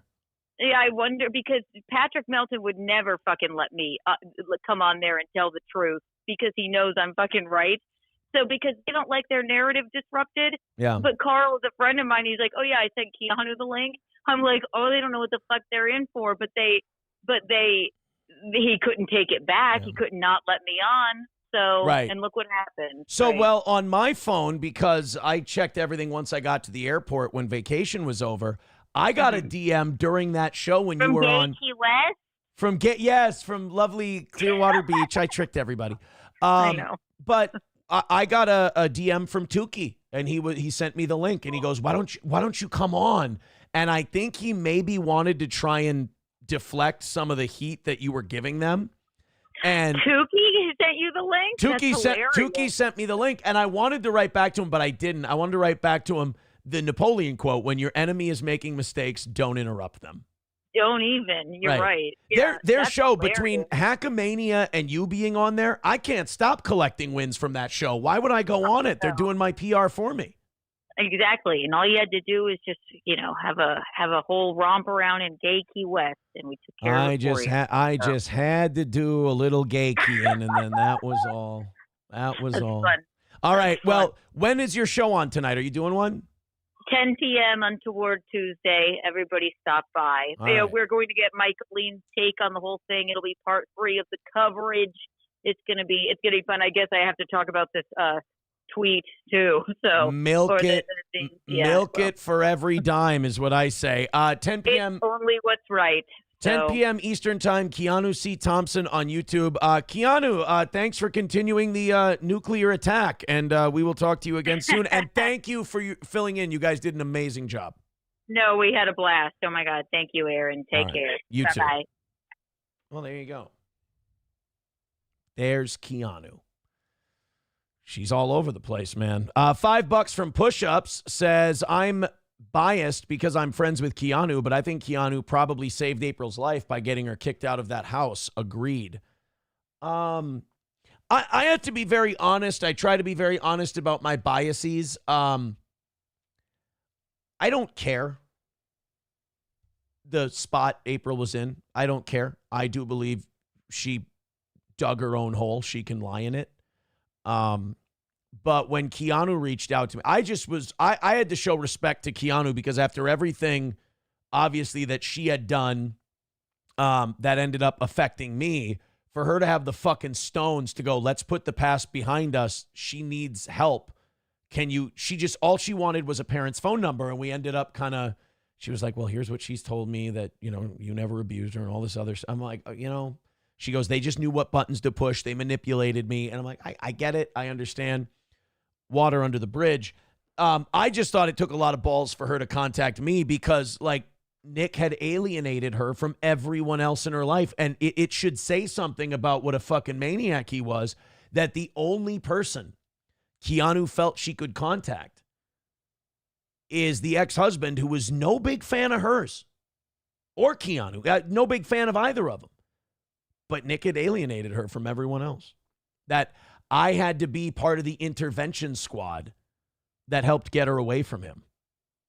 And that probably burns him up quite a bit. Quite a bit. All right, let's go to Haley's Comet with 199. Says, why does Haley look like Rocky Dennis? I think there's going to be a lot of seething for the pretty parasocial girls tomorrow. They did not do well. Corn Pop with 199 says, Kiki, Aaron wants a 3-way on a gay beach. BJ with $2 says, slow drip the texts and call it KT Public Records. Bravo. 199 from Corn Pop says, Keanu, I like her a little bit. Oh, wait, these ones are still up on my chat ninja. Okay, the other ones went away.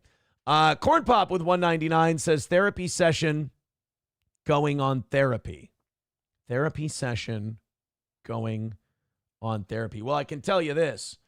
It puts old Corn Pop at 36, and that's good enough to put Corn Pop in third place, and Walter now in fourth at 35. Thank you guys very much. It also puts the toe 110 away from tonight's goal. Thank you guys very much. Keep it going, y'all. Did I just say that? Holy shit.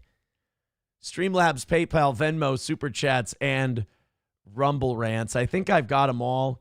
Leo with $2 says, Kiki's Festival would sell more tickets than Hackamania. Fuck Nick. Steel Toe Anniversary sells more tickets than Hackamania. Can't help it. We just, we got more fans. My Lost Interest says, oh boy, you sure do know how to pick 'em, says My Lost Interest. Well, what can I tell you? I finally got the good one. Let's go to Nick Ruggietta's non-practicing pecker. Says, all this talk from Nick about Keanu doxing April while he days earlier doxed the nanny. Yes. $5 from Dan Vicious. I like Dan Vicious. He says, ever do the story about the Menendez brothers Mark Jackson NBA card? I didn't find it in my collection, but I did find a Pat Mahomes Minnesota Twins card from 1994. That's one of the John Smiley and Pat Mahomes are two of the first Twins that I remember in my lifetime. John Smiley, well, Kirby, obviously, and Pat Mahomes were the first. 105 away from tonight. Keep it going, guys. People are saying I'm too Midwestern to say y'all. People writing in the chat, he's cooked. He's on nitrous. I can't do PPP very well. He's gay. He's a cuck. He's broke. Oh, shit. Yeah, unfortunately, a lot of people, some of you need to back off the internet a little bit because there are people who are literally, their feelings are hurt over what Keanu did to their PDF show host. And they're trying really hard to sweep. And I just want to let them know, guys, you don't need to do that. You can just realize you've been on the wrong side the whole time and switch. You don't even got to be a fan of mine. You can still think I'm a piece of shit. But it's a way better look to just independently think I'm a piece of shit than defend people who are far bigger pieces of shit than I am. Far bigger pieces of shit. All right, speaking of pieces of shit, let's get on with the show. Let's knock out the last hundo and call it a win for the toe.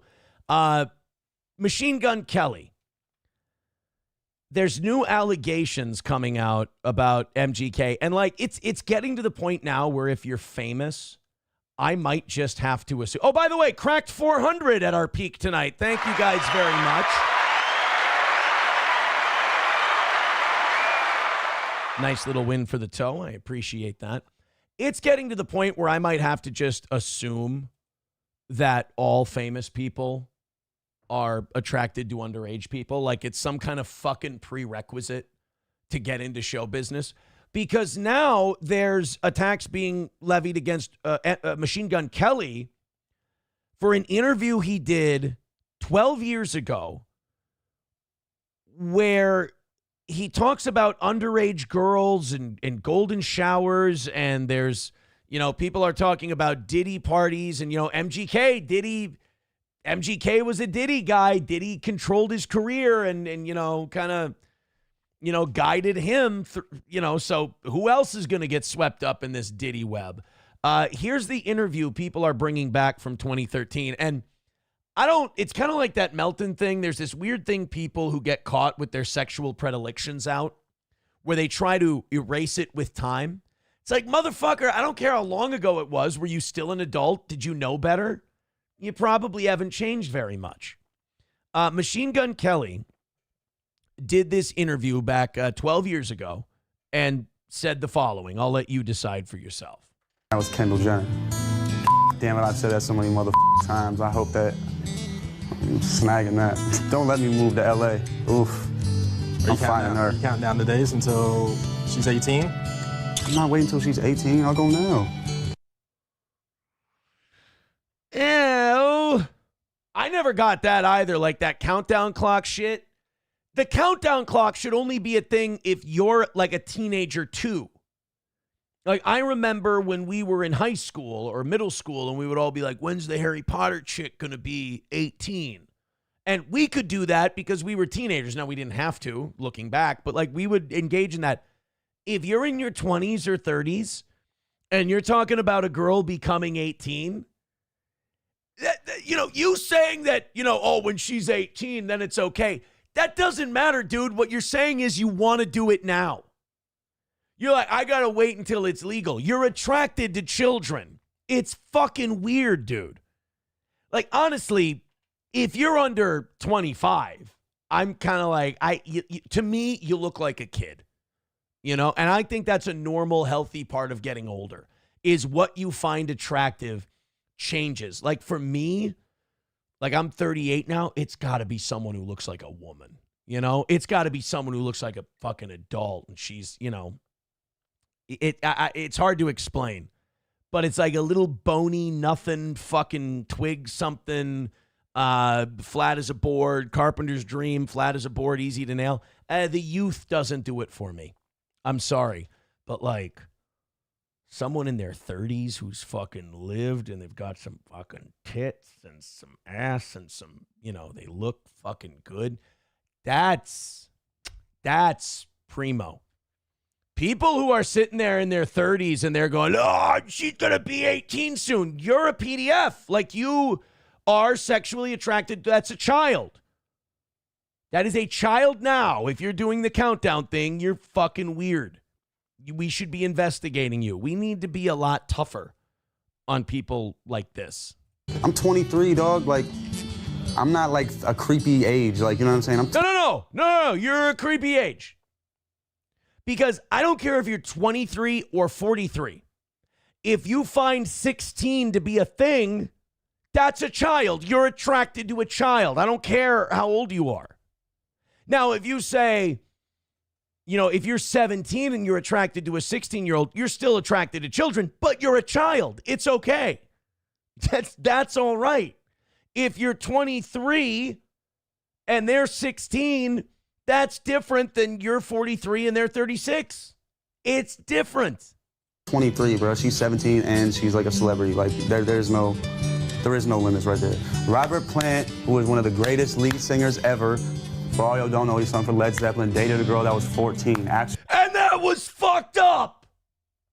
Yeah, Robert Plant was a great guitarist. He was awesome in Zeppelin. He's not celebrated for fucking a 14-year-old. That's the kind of part where we go, you know, you're a Led Zeppelin fan. Now, I'm not. I don't give a shit about Led Zeppelin. I don't give a shit about Robert Plant. But that's the part that fans of Robert Plant go, we don't really talk about that part. He's just a great musician, a 14-year-old. Who's the other one? Wasn't Johnny Lee? Oh, God, I don't want to say that it was Johnny Lee that was with his young cousin. Because if I get that, if Jerry Lee Lewis? God, who was it who was like married or dating their underage cousin? That's fucked up. Fans, I think it was Jerry Lee Lewis. And they go, yeah, that's fucking weird and that's disgusting and that's gross, but this song's good. You know, Machine Gun Kelly is going, Robert Plant's fucking cool. So the fact that he fucked a 14-year-old, no, that's the fucked up part that make it harder for people to fully voice how much of a fan they are of Robert Plant. So Rose, who was one of the biggest badasses ever, dated a girl that was 16 and wrote a song on his first album about the girl that was 16. Yeah, fucked up, dude. Those guys made their mistakes so you could learn from it. By the way, this is a brain-dead, drug-addled retard, so I don't expect him to fucking have poignant thoughts on the matter. Just could you minimize your level of scumbag, please? I don't care. Say what you want, man. If Kendall Jenner is in your bedroom naked and you're 50, you're going. If Kendall Jenner, if I'm 50 and she's in my bedroom naked, I did something fucking weird. I did something probably illegal. She's in your bedroom naked. Yeah, there was probably some kind of drugging involved. Like she wasn't going to bed with a 50-year-old. I was just sexting about a golden shower. That was crazy. That's always like, but it's like if you have the right person with the right connection, like that's a crazy little experience. Yeah, pissing on bitches, I guess. That's the thing. You don't have a woman problem. That's not some deep-seated shit right there. Well, ladies, he's single, and he's a fucking toothpick with a drug problem. Have at him. He's all yours. 191 Redbird with $5 says, did you see that Diddy graped Steve Harvey and blackmailed him for decades? And yes, the entire entertainment industry are monsters. You will admit it. Well, yeah, of course. That's what I'm saying. Like, I'm starting to now think that everyone in the entertainment industry, like, has no respect for any consent laws, age of consent laws, or anything like that. Jerry Lee Lewis there. Okay, it was Jerry Lee Lewis. Okay, it wasn't Johnny Lee. Do you see that? I smeared fucking Johnny Lee's good name because I couldn't remember that it was Jerry Lee Lewis. What a piece of shit I am. Is Johnny Lee still alive? Because if Johnny Lee's still alive, I will apologize. If he's not, I mean, fuck. It's too late. All right, guys, we got an hour left in tonight's program. We're 105 away from tonight's goal. That's very, very doable. You guys are right on track. Finish it off. Streamlabs, PayPal, Venmo, Super Chats, Rumble Rants. I'll give you a little nudge and a little hint. Nothing on PayPal or Venmo so far tonight. You want to christen that? I'm all ears. I'm down. JD is in first place right now with $70. Redbird in second with 43. Corn Pop is in third with 36.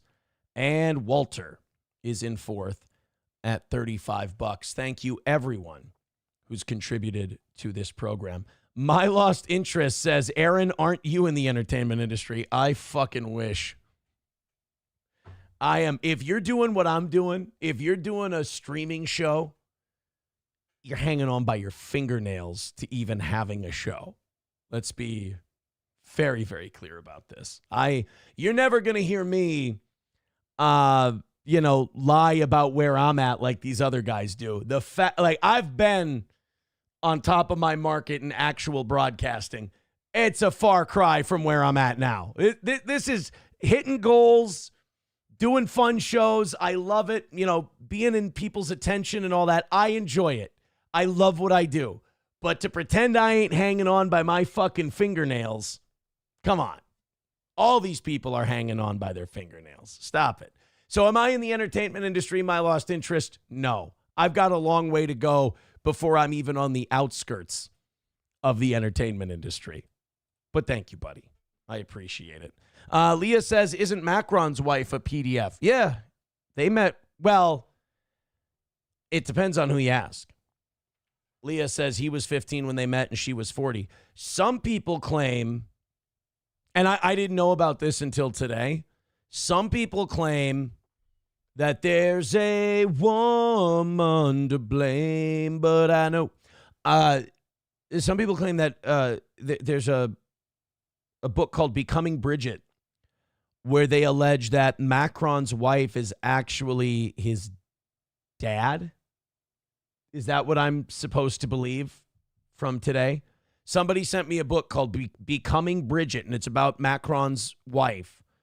Their story is a really fucked up story that they met when he was a student, and I guess she was a sex teacher, I guess. In France, they're all right with that. But this book alleges that it's far more nefarious than that Bridget is actually Macron's dad. I thought that the Mike Obama thing was fucked up. I thought the big Mike stuff, Michelle Obama having a cock thing, was weird. The French decided to check raise us on that one, because that one's really, really off. We've got a 100% fake dono coming in, a $10 fake dono. Thank you very much. I'm a big fake dono guy. All right, now we're in the double digits. You guys can really go ham on it now. $95 away. Everybody throw in just a little bit. Let's have some fun watching that number march down to 0. And while you're here, since we've had good numbers tonight, hit like, hit subscribe, hit follow. But that thumbs up is really, really helpful. Ooh, this is interesting. By the way, thank you to Stalin. He's already got our phone call with Keanu clipped. Liam Payne from One Direction explaining his experience with Jay-Z and Diddy. After fans notice how uncomfortable and somewhat intimidated Harry Styles, Zayn, and Niall Horgan were when Payne was explaining their time with Diddy and Jay-Z. So this is from the Graham Norton show in 2017. And, obviously once all this Diddy stuff comes out and all these different stories are out there, people go back and they look at old interviews and they see if there's maybe some shit they can draw from it. Let's check out this One Direction interview and see if we can glean anything from the Diddy and Jay-Z. By the way, Jay-Z 100% involved in some weird Illuminati shit, because Jay-Z was named in that lawsuit, and that girl saying that Diddy did this, that, and the other thing to her. And then the next day, her and the ambulance chasing lawyer dropped Jay-Z from the lawsuit and said, no, that was a total overreach on our part. We're sorry. That doesn't make a lot of sense. Unless Jay-Z's a fucking guy. And a phone call can be made to say, do you like your offices not drone bombed? Okay. Jay-Z didn't do anything. Let's see if Liam from One Direction, let's see what he had to say about Diddy and Jay-Z 8 years ago. Went over to say hello to P. Diddy, and Jay-Z was there, and Leonardo DiCaprio was sat. All right, I think you've dropped enough now. So I went out to shake his hand, And I shook his hand, and I was like, oh, nice to meet you. And he's going, and I'm like, sat there looking in P. Diddy's eyes like, when is this going to end? And there was a whole thing with Jay-Z, and I went to lean in to speak, and his bodyguard just like shook me like this, and I went flying across the room, and I was like, right, I'm just going to go and sit over here with Eddie Goldman. You met P. Diddy and Jay-Z. I really don't think this says anything. I don't think capturing 1 second of a slow motion facial expression. Like, how many times can you take a screenshot of me in a freeze frame on this show and tell people this guy has Down syndrome? And people would be like, I see it. I get it. I don't. I want to reiterate for the audience that may need to know, I am not of Down syndrome. But you could take screenshots and slow motions of anyone's face and you would make it look like they were creeped out by... I don't know if this really says anything. Is that the coolest moment? Well, these two went to a gangster party. Uh-oh. Okay, now we're getting somewhere. They went to a gangster party. Ain't nothing but a gangster party. Full of watchers and bitches. I just went for a quiet dinner, so I didn't meet P. Diddy so much.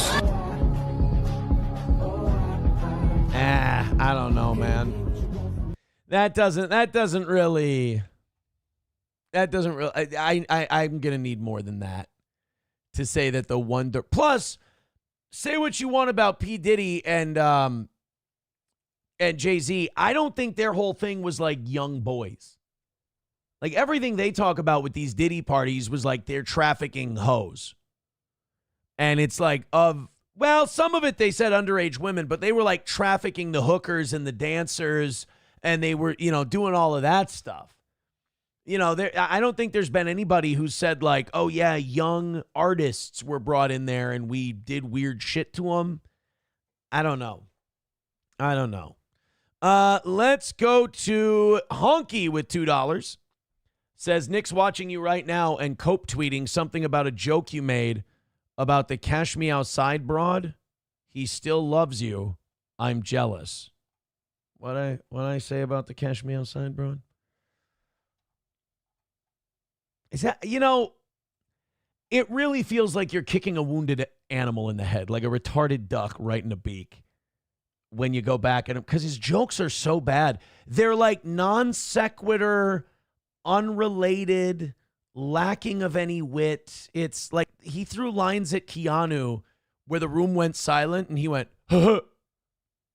Dude, he's never been a particularly funny guy. I remember he would come upstairs and try to tell like jokes that guess the joke I told on my show. And it was some shoehorned. It would always be shoehorned about like Jacob Blake or George Floyd. And like you could sit the boy in a chair and be like, all right, here's a whiteboard. This is how jokes work. What did you mean?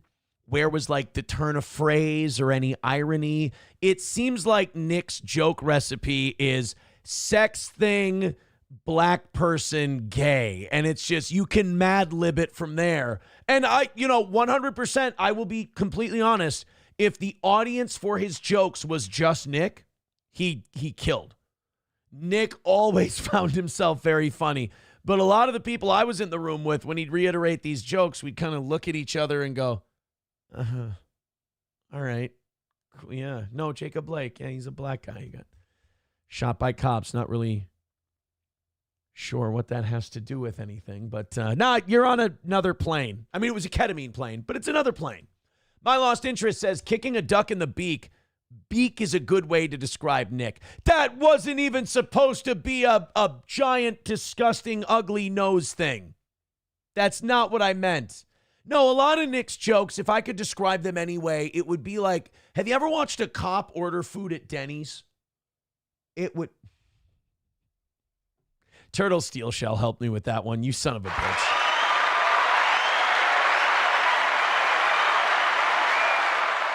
It's not very nice, and I'm not proud of it. But thank you for the $2, Honky, and letting us know that Nick's watching and cope tweeting. It's really all he's got anymore these days, huh? I wish he would just admit that he loves it. I wish that he would admit, like, look, Aaron exposed me. Aaron pointed out who I really am. Aaron continues to do so. I keep making errors. Aaron points them out and laughs at me. It hurts my feelings. I had this whole carefully crafted image. I feel like Aaron blew it up. No, I didn't. He did. He blew it up. I didn't rub cocaine on his nose and say, get in there and stream, Tiger. But he blames me for it. He wants me to die, as he said on his stream. It's a rough and ugly place to be. It's too bad. It's too bad. And he could liberate himself. He could admit these things like, I'm obsessed with Aaron. I can't stop myself. I can't help it. I'll admit, I love reading his Kiwi Farms. I think it's great. Schadenfreude. I think it's fucking hysterical. And those guys are funny over there. I think it's really great. I love responding to the crazy, dumb shit that Nick does and says. He's a never-ending, hilarious, embarrassing font for content. Makes for an easier show. But unfortunately, our little boy Nick can't admit that I'm obsessed with Aaron. I think he got one up on me. I will always continue to try and get one up on him. I'll destroy my own life to try and get Aaron. If he could admit that, I think it would take care of a lot of his anger issues. Rocky with $10 says, another win for the toe. Thank you, Rock. Honky with another $2 says, George Floyd went 5 years sober. Nick has inspiration. Well, Nick has to go a couple days sober. He can't do that. Like, getting high on whippets is not being sober. That's not, you can't huff and say you're sober. I know Nick's specialty is lying, getting confronted and going, no, but I said this word instead of that word. That's how a 3-year-old behaves. That's brain damage from the drugs and the drinking. Deutsch Chad says, get some help, Nick. You're embarrassing your kids and yourself. Damn. Day One Salt says, Recato Law just tweeted 12 minutes ago. I guess Aaron forgot he was lusting after Bad Baby and waiting for her to turn 18 on camera. Oops. Did I really? Wow. What a fucking weird pervert I was if I did that. See how easy that is, kiddo? Now, if I really did say that, wow, I would not defend that at all. I would say that's a fucked up, retarded thing to say. Now, Nick, let's try this. I let my child get into cocaine. Nick, go ahead, admit it. She tested positive 10 times over the cutoff. You can't do that by getting it rubbed in their hair. Liberate yourself. Nick, say the words. Say, I, Nick Recato, am a failure as a father, as a man. I, Nick Recato, am a complete piece of shit. I, Nick Recato, have done so many awful things. I have damaged and abused and destroyed so many people and souls that I claimed to love, that I'm going to have a lot of repenting and soul washing to do. Try it. You'll feel so much better. You keep trying to outrun the truth and it keeps slapping you in the face. Let the truth have its day, kid. Otherwise, you know where this ends. It ends where you want me to be. You're not going to be able to keep this up. Your system can't handle all the black cloud of guilt that lives inside of you. You know you abused your children. You know you've abused women. You know that you've manipulated, isolated, and alienated people. You know you've lied to people. Just, again, admit it. Absolve yourself. Liberate yourself. Or send me a cease and desist and tell me when I'm telling lies. Bitch. Let's move on to Creator Clash, shall we? Thank you very much, Rocky. I appreciate the $10. Redbird, thank you for the 5. Thank you, Honky, for the 4. People in my chat do not believe or do not agree with me. They're saying that Nick should just do terrible things to himself. I'm just telling the kid, look, as a guy who's learned a lot more than he has, improved a lot more than he has, is a better father and a better man than he is, I'm just trying to tell Nick, I'm trying to show him the way. Nick has a completely feckless, dickless father who houses his side pieces for him. So Nick's dad never taught him how to be a man. Drexel probably tried to help him be a man, but Nick gave his kid drugs or let his kid get into drugs. So Drexel abandoned him and went, this guy's a piece of fucking dog shit. So I'm going to try and help him be a man. Nick, dog shit father, abuser, you're a terrible guy. The minute you admit it, you can start working on yourself and turning it around. The world didn't do this to you, Nick. I didn't do this to you. Everyone else didn't do this to you. You did this to you. And the minute you can identify the demon that's in the mirror, the minute you'll be able to improve and become a better man. Is it a little late at 45? Yeah, you should be very embarrassed. But I can tell you, you'll stop with all of this embarrassing yourself that you're doing. Deutsch Chad says, tomorrow on Keno Casino. Yeah. Yeah, Nick, it's time to become a Menards dad, buddy. That's what you need to do. You know what this time of year is for? Going to the lake with the kids, going to garage sales with the kids, taking them to concerts and fun events that they like to go to. That's what you do, Nick. You don't sit in your basement, lock a safe door, and seethe at the internet. That's you're missing quality time with your children. So go home and get your shine box, boy, is what I'm trying to say. Annoyed Wawa supervisor says, if your kids need stimulants, there's a much tastier solution. $2 iced coffees all day in the Wawa app with flavors like caramel and mocha. They'll never think about that gasoline drip. By the way, annoyed Wawa supervisor, I hate you.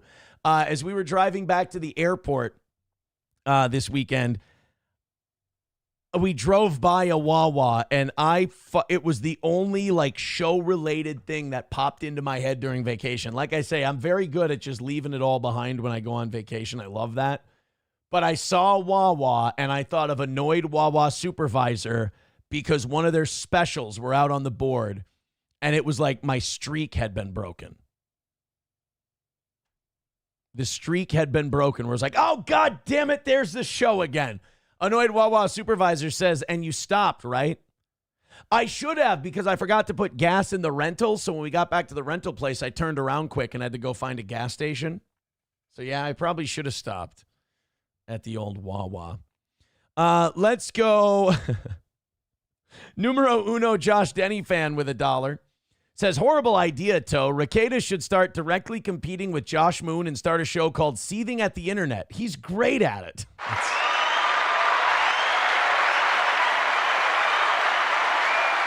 I don't think he's going to listen. Rusty Grammer says, we are trying to help you, Nikki. We don't wish you harm. We want you to be the 5-star dad and husband you claimed to be. Prove us wrong, buddy. Look, man, I'd like to tell you that he's trying, but I don't think he is. I don't think he's trying. But again, that Nick you saw with Kiki, I've seen Nick do that to multiple women, and worse. He's when he doesn't have control, he doesn't understand that being, this far, cornering someone in a room and screaming insults and hurtful things at them, he doesn't understand that that's abuse, pal. That's abuse. But hopefully one day before he reaches the age of 50, he'll be able to figure it out. And remember, Nick, Whippets breaks a sobriety streak, so you maybe got a couple hours on you so far. All right, let's go into this Creator Clash thing, shall we? Hand us lots of money and let's knock it out. We're 85 away from today. Thank you guys very much. Keep it going. We're really, really close from calling it another win for the Toe. Streamlabs, PayPal, Venmo, Super Chats, Rumble Rants. Apparently right now, it's a 3-way race for Lol Cow of the Year between iDubbbz, Nick Rekieta, and Hassan Piker. Now, 2 of those 3 people, well, I guess just one of those people gets views. That's Hassan, unfortunately. But we've covered Nick's embarrassment. The body cam is probably going to put him ahead of everyone, and me being one of the few people who knows what's on that body cam, it's going to be bad. It's going to be bad. So, iDubbbz divorced himself from the Creator Clash thing, right? Creator Clash 3 was coming up. And I had a very simple way to solve Creator Clash, and that was put Rekieta and I on the card. I'll even do the first round with, I'll throw 0 punches the first round. I'll just defend. I'll go southpaw the second round. And then if he can't knock me out by the third, I'll just put him out of his misery and take him out. I'll fight orthodox. I'll do all that. I'll probably knock him out going southpaw. But I think if they put us on Creator Clash, I mean, the promos we could cut, the pre-fight press conferences and all that, the genuine hatred he has. I mean, he wants to kill me. Let's let him have his chance, you know? So I thought that could have saved Creator Clash. iDubbbz is out of it. He decided to go the drama route with Ethan, and he decided to side with Hassan Piker. It ended very, very poorly for him. Now we get the announcement that Creator Clash, which had lost fighters, it's losing money, has now been postponed indefinitely. That they don't have a new date set or a new venue set. This was the update we got on iDubbbz and Creator Clash. Speaking of IRL and meeting, I do need to let you guys know. The official announcement has not been made. However, I believe Will Neff has announced it. And this chick has a voice like made for advertisements. Like, you know, before you watch a video or something, you got that little 5-second skip thing. Her voice is made for that kind of a thing. Maybe possibly some other people. Creator Clash is being postponed. Ooh. And will not, I believe, none of this is set in stone. I don't know anything. I just box. I do know. They are being very transparent with us, but they are, you know, I don't know what I want to say, because what if I say something and then they say something different? Oh, ma'am, trust me. Just go ahead and say whatever you want and deal with the consequences later. I mean, it works great for me. It's, just go ahead and blab and see what happens. Yeah, iDubbbz decided to become a pro-Palestinian activist, and then he lost his Jewish main event fighter. Who could have saw that coming? Then the ticket sales were dismal. And they're like, fuck, we picked like a 16,000-seat stadium, and we got like 1,000 tickets sold. So then iDubbbz said, well, I'll get my toxic brand out of this Creator Clash. And then Creator Clash went, we got to retool this whole thing and postpone it, because they got to pick like a county fairgrounds that they can have this thing at. And they got to rescale probably the payments. Here's what I don't get. I hear about all these boxers going, oh, I have to spend $10,000 on training. Why? I spend $45 a month on my gym membership and my boxing dues. And I spar and I do all the work and I get all the training and everything I need. Like, where's this $10,000 coming from? You guys are a bunch of YouTubers. If you're hiring specific, like, pro trainer, like if Freddie Roach is coming in to help you, you're a fucking idiot. Right. You know what I mean? But Creator Clash is being postponed. It's not going to happen in June. It's not going to happen in Tampa. Wonderful. I love it. Licious. Oh, hi. Oh, hi. Thank you for the 29 months, Licious. Good to see you. You're just in time for this very important announcement. So, yeah, Creator Clash postponed. Will not be in Tampa. Will not be in June. However, you know who is going to be in Tampa in June? Me. I'm going to be in Tampa in June. That's the other thing. So a lot of these people that were on this card, on this Creator Clash, are being told a month away that the event is done, that they're going to cancel it and not do it in Tampa. So now all these people are like, well, I guess I'm going to Tampa for vacation in June because it's too late for me to, you know, go back on any of this stuff. A lot of these people invited family members and friends and a lot of other people. So they're kind of fucked at this point. I mean, iDubbbz, I'm not even going to say iDubbbz. Him being led around by the nose by that fucking wife of his has really fucked up a lot of people's day. I mean, if he just would have kept her the fuck out of it and let her do her OnlyFans shit or whatever, and he just would have ran a boxing event. Instead, he's got no fucking balls. He let this chick run roughshod, and she fucked everything up. She can't stop running her mouth. She can't stop alienating people. They fucked up Creator Clash 1 by not letting Sam Hyde be a part of it. They fucked up Creator Clash 2 by kicking out Froggy Fresh for training with Sam Hyde. All because that fucking Anissa, who has the balls in that relationship apparently, because she gets sensitive, she doesn't like something, so someone's got to be out, and Ethan doesn't have the fucking stones to stand up and go, no. There's our marriage, and then there's business. This is business. You're fucking up. So instead, the whole thing circles the drain. These two are to blame. And then when it all circles the drain, they fucking pull the plug and leave everybody else holding the bag. Absolute scumbags. Absolute scumbags. Let's go to Dusty Rhodes, baby. Dusty Rhodes with $1 says, in regards to Catch Me Outside Girl, Nick was referring to a comment you made years ago, but he's taking it out of context when you said that you would do her if she was of legal age, baby. Is that what I said? You know what's weird about that? I don't find her attractive. So I don't know when that opinion was, but my opinion of her has changed since then. So that's what I said. I would if she was of age. Well, then I don't apologize. I mean, I apologize for having terrible fucking taste. But if I said if she was of age, then yeah, that's not what I was talking about. I still regret that I said she was attractive, though. That's fucking poor taste on my part. Oh my God, you mean Nick lied again? Holy shit.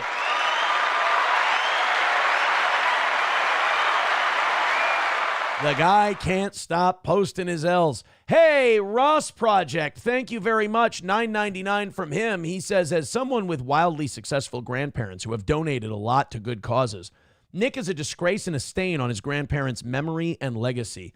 Fuck that, dude. Nick's parents are a stain on the grandparents' legacy. I mean, I saw court transcripts where Robert Ricada fucking lied in court. Because I was there too when he was in the house. And he said, I didn't see any signs that it was messy or anything else. Fuck you. The clothes were backed up to the kitchen. You were standing there in the entryway fucking staring at it. You saw it, you limp dick pussy. Cut it out. And then housing the side hoe. I'll tell a story that Keanu told me. April called Nick's parents when he was being a piece of shit and cried to them. And Nick's parents, according to Keanu, what April told Keanu, Nick's parents told April, you can come stay over here. We know our son. We know how he is. We know how he can be. And then they let April come over there. So I don't want to go with this narrative that, Nick's destroying his grandparents' legacy. All these people didn't earn shit. They're all fucking garbage, and they all helped enable this shit. So there are no innocent bystanders in any of this.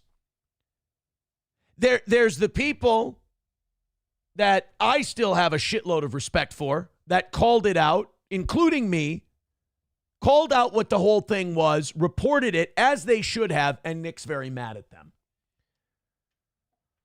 Shouldn't be mad at Dan. Person you should be mad at is Nick Ricada. And your dad for not teaching you how to be a man because he doesn't know lying like that. He had a choice. Protect my son and his reputation and lie about him, or stand up for the squalor-like conditions my grandchildren were in. He made a choice in open court. He made it. He picked up the broom and he made a choice.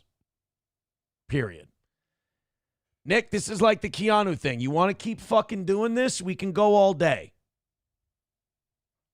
Yeah, so Nick's cope for Melton being an unapologetic PDF and his best friend, he doesn't have one. He does not have one. Thank you guys very much for the $10. I appreciate that. 75 away from tonight. Let's finish it up. We got a half hour left. We're sitting right there on the landing pad, if you will. Let's go ahead and hammer out that last 75 and call it another win for the toe. Streamlabs, PayPal, Venmo, Super Chats, and Rumble Rants. And gifted memberships, of course. We love those too. All right. I avoided this this morning. But I got to play it. I got to play it. Lizzo. So, Lizzo has lost a shit ton of weight, apparently. And in the losing a shit ton of weight.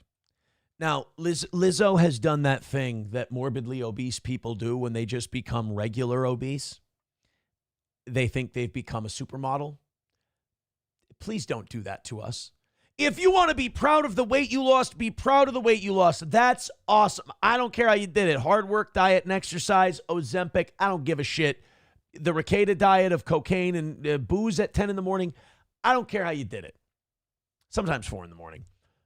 But you don't need to show us skin and flesh and all. Like, we'll take your word for it. Like, you can wear sensible clothing and go, hey, y'all, I lost 90 pounds. Like, hey, that's fucking awesome.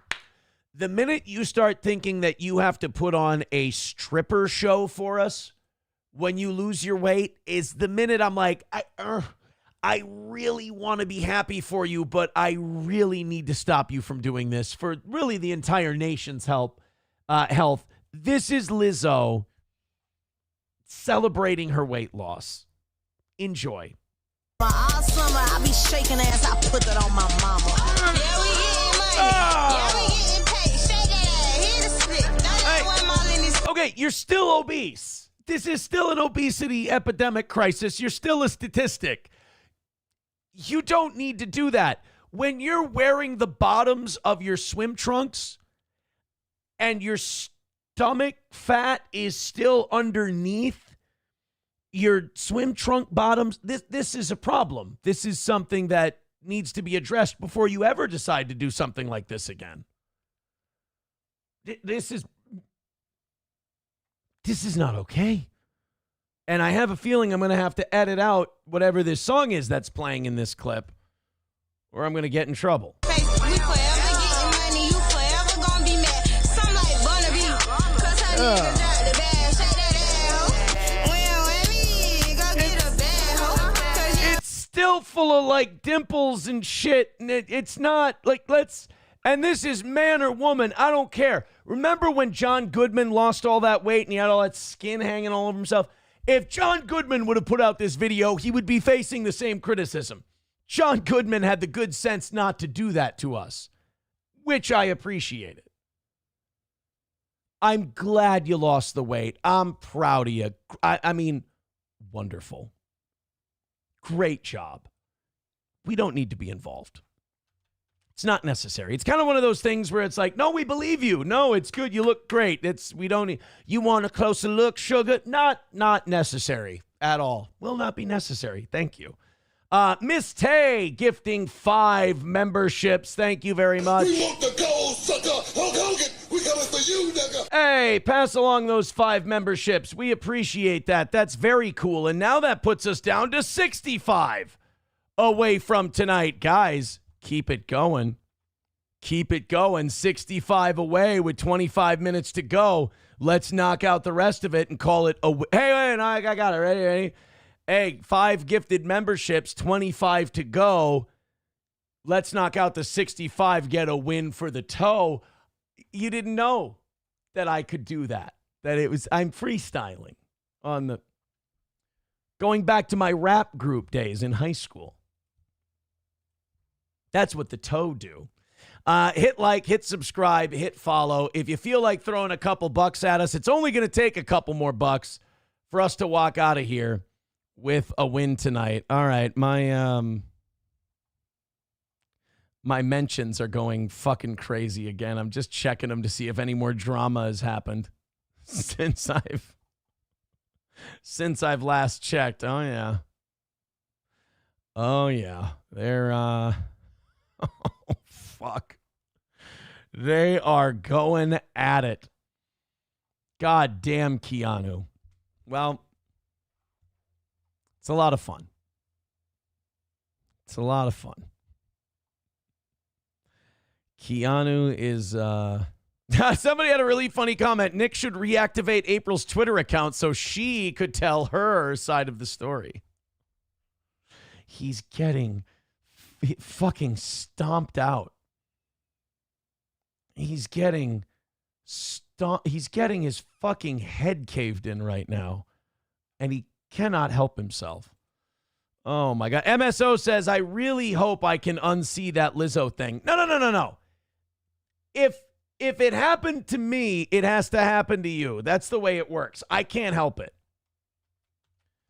I can't help the fact that I had to see that Lizzo thing without any preparation. You have to see it too. Thank you to Comfortably Numb with $4.99. Says, have some money, Toe. I will have some money. $60 away from tonight's goal. Keep it going. We're getting so close. I appreciate it. I can smell that goal being knocked out. Just 60 away. Keep throwing in. Another win for the Toe. Incoming, if you could. Let's A couple of 10s, a couple of 20s, whatever. Let's knock it out. All right, now we've got this. Man, I warned you guys about Jordan Peterson a long time ago. I told you with Jordan Peterson that this is a guy you got to be careful, like, looking up to. This is a guy that you got to be careful thinking like he's the man, because he seems genuinely mentally unstable. He seems like he has a hard time accepting criticism. He seems like, he's had a few mental, crash outs and stuff over the last few years. There was a time he wrote a book, what was it, like the 12 Rules of Life or whatever, and people thought this guy was like the next great philosopher. But there were just little cracks in the armor that showed up. And one of those cracks in the armor is whenever you see someone getting too passionate and too like into the gender and pronoun stuff, I think you got to back up a little bit, because they're probably going to get weird on you. Like, if your take on the pronouns thing is like, fucking pronouns, it's so stupid, it's so retarded, and you're dismissive towards it, that's good, that's fine, that's healthy, it's a silly thing. But if you're holding rallies about it, And then, like, the gender stuff and the trans stuff, if you're, like, making it your whole thing and you're, like, tensing up talking about it, again, it's a little odd. It's a red flag. JMB writes, wash your penis, bucko. Right. It's, starts talking about the lobsters and shit. He's odd. Professor Tie-Dye with $1 says, what do Aaron and Lizzo have in common? Both their asses look like two pigs fighting over a milk dud. Thank you. Mecca Jones says, I read his book. It's just random talking. God damn. Oh, by the way, I think Miss Tay just got herself into the... Yes, she did. She got herself into third place. Miss Tay is now at $40 for this week. So now that puts Corn Pop in fourth and pushes Walter out of the top four. Well, son of a bitch. Sorry about that, Walter. He saved the morning show this morning. You guys can keep going. $60 away. I see a few people in the Rumble chat who don't have memberships. We could gift those up. We could also hit up the PayPal, the Streamlabs, or the Venmo. I do appreciate everyone's generosity. You guys have been very generous tonight. And now we're looking to finalize the damn thing. Here's, I don't want to give out names. DM with $5 says, Carl is a bitch. A lot of people feeling that way. A lot of people feeling that Carl is indeed, if I may paraphrase, a bitch. That puts us 55 away from tonight. Keep going. We're doing wonderful. Let's knock out that last 55 and call it a win. So here's Jordan Peterson doing this this Surrounded show. I don't know if you've ever seen this, but it's becoming more and more popular, where somebody sits down. Thank you, Bolts Deep, for gifting a membership over on YouTube. Appreciate that. Everyone do that. We'll have this knocked out in no time. This Surrounded show is where people sit down and they let people like yell at them and argue with them. And Jordan Peterson was the subject of this one. I know Ben Shapiro's done one. I think Charlie Kirk has done one. In this one, Jordan Peterson's new kick is that he's a Catholic. He's Mr. Christianity. He loves Jesus. He's a Catholic. So this atheist, and like owning atheists is not that difficult because they're usually pulled under by the weight of their own arrogance, thinking they're the smartest person in the room. Jordan Peterson should be able to handle this. He's a professor, for God's sake. He should be able to talk his way out of, especially when it comes to supporting your own faith. Let's watch this smart-ass, smug, dickhead, baby-faced atheist embarrass Jordan Peterson. Even right-wingers were saying, ooh, this is a bad look. Well, because you go to a Catholic church, don't you? Or you've attended recently. You're interested in Catholicism, aren't you? So like just the stare and the way this guy is, let me clear something up. This is a hate for me. This guy is too high-strung and has serious mental problems in his personal life, I'm guessing. This is a psychotic-looking person. But for the purposes of this conversation, he handles himself pretty well. Sure. All right. Are you familiar with their doctrines? Somewhat. Okay. You're Their familiar. doctrines are very how do they deep. regard Mary? Why are you asking me that? Because you're a Christian. You say that. I haven't claimed that. Oh, what is this? Is this fucking Mother Mary, bro? Dude, it's Mother Mary. It's the mother of Christ. She has her own fucking prayer, dude. Come on, let's do this. Hail Mary, full of grace, the Lord is with thee. Blessed art thou among women, and blessed is the fruit of thy womb, Jesus. Mother Mary, pray for us sinners now and at the hour of our death. Amen. God damn it, Jordan. How do you fuck this one up? Christians versus atheists? I don't know. You don't know where you are right now. Don't be a smartass. Well, and I mean either you're a 'cause I Christian won't or you're talk not. to you if you're a smartass. Either. So the whole title of this Surrounded was everybody worships something even though they might not know it. So it was about religion. It was about worship. It was about Jordan's a Christian. We're going to talk about this shit. And now when this guy goes, you know anything about the fucking doctrine of your religion? Don't be a smartass. Clean your room, bucko, you little lobster. He's not being a smartass. He's asking you. This kid probably had like a whole nother line of questioning on the way, but Jordan couldn't answer the setup question. Well, and I mean either you're a 'cause I Christian won't or you're talk not. to you if you're a smartass. Either you're a Christian or you're not. Which one is it? I could be either of them, but I don't have to tell you. You don't have to tell me. I was under the impression I was invited to talk to a Christian. Am I not talking to a Christian? No, you were invited to. I think everyone should look at the title of the YouTube channel. You're probably in the wrong YouTube video. You're really quite something, you are. Aren't I? But you're really quite nothing, right? You're not a Christian. Oh, come on. Charlie Kirk wouldn't let you get away with that. God, Jordan has fallen off, man. Jordan, over the last like 8-9 years, Jordan's really taken a header off the fucking intellectual curb, hasn't he? With him. Oof. That one was brutal.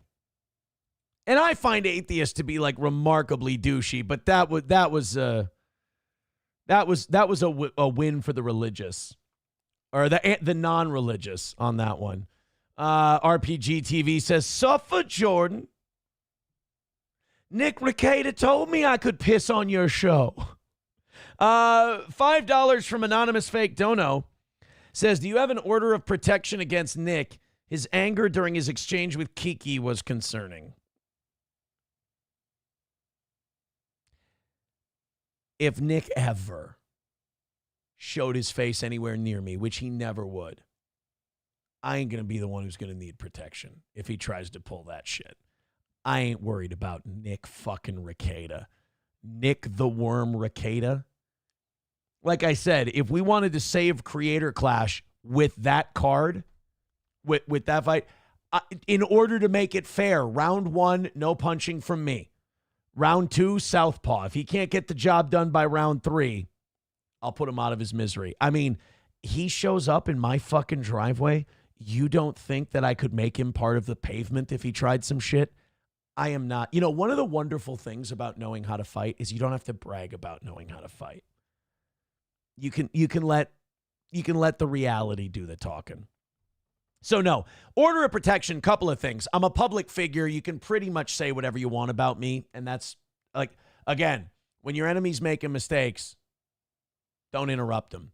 But like, I don't need protection from Nick Rekieta. Felons can't own guns anyway.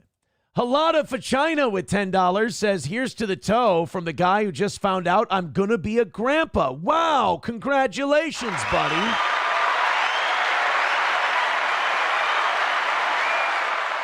Appreciate it. And now we're $45 away from tonight's goal. Let's finish it off. What do you say? Oh, I'm sorry. Bulls Deep gifted that membership too. We're $40 away from tonight's goal. And guys, we've got 15 minutes left. Let's knock out that last 40. And it's been a hell of a show. It's been quite the ride. Let's finish it off the right way with that last $40. CJ with $2 says JBP has never actually claimed to be a Christian to my knowledge. Very recently, I've heard him in interviews say he's Catholic now. He believes in Jesus. That's like his latest thing. Is he's now like a religious intellectual. That's the newest.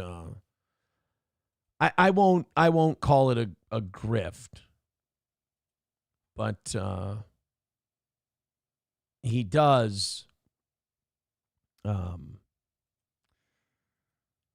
he does kind of go that way now with what do you call it, with the religious thing. I don't think it's a grift. I have to know that he's being dishonest. I'm really I'm pumping the brakes on the grift thing. It's his new, I won't even say gimmick. It's his new personality. How's that? $2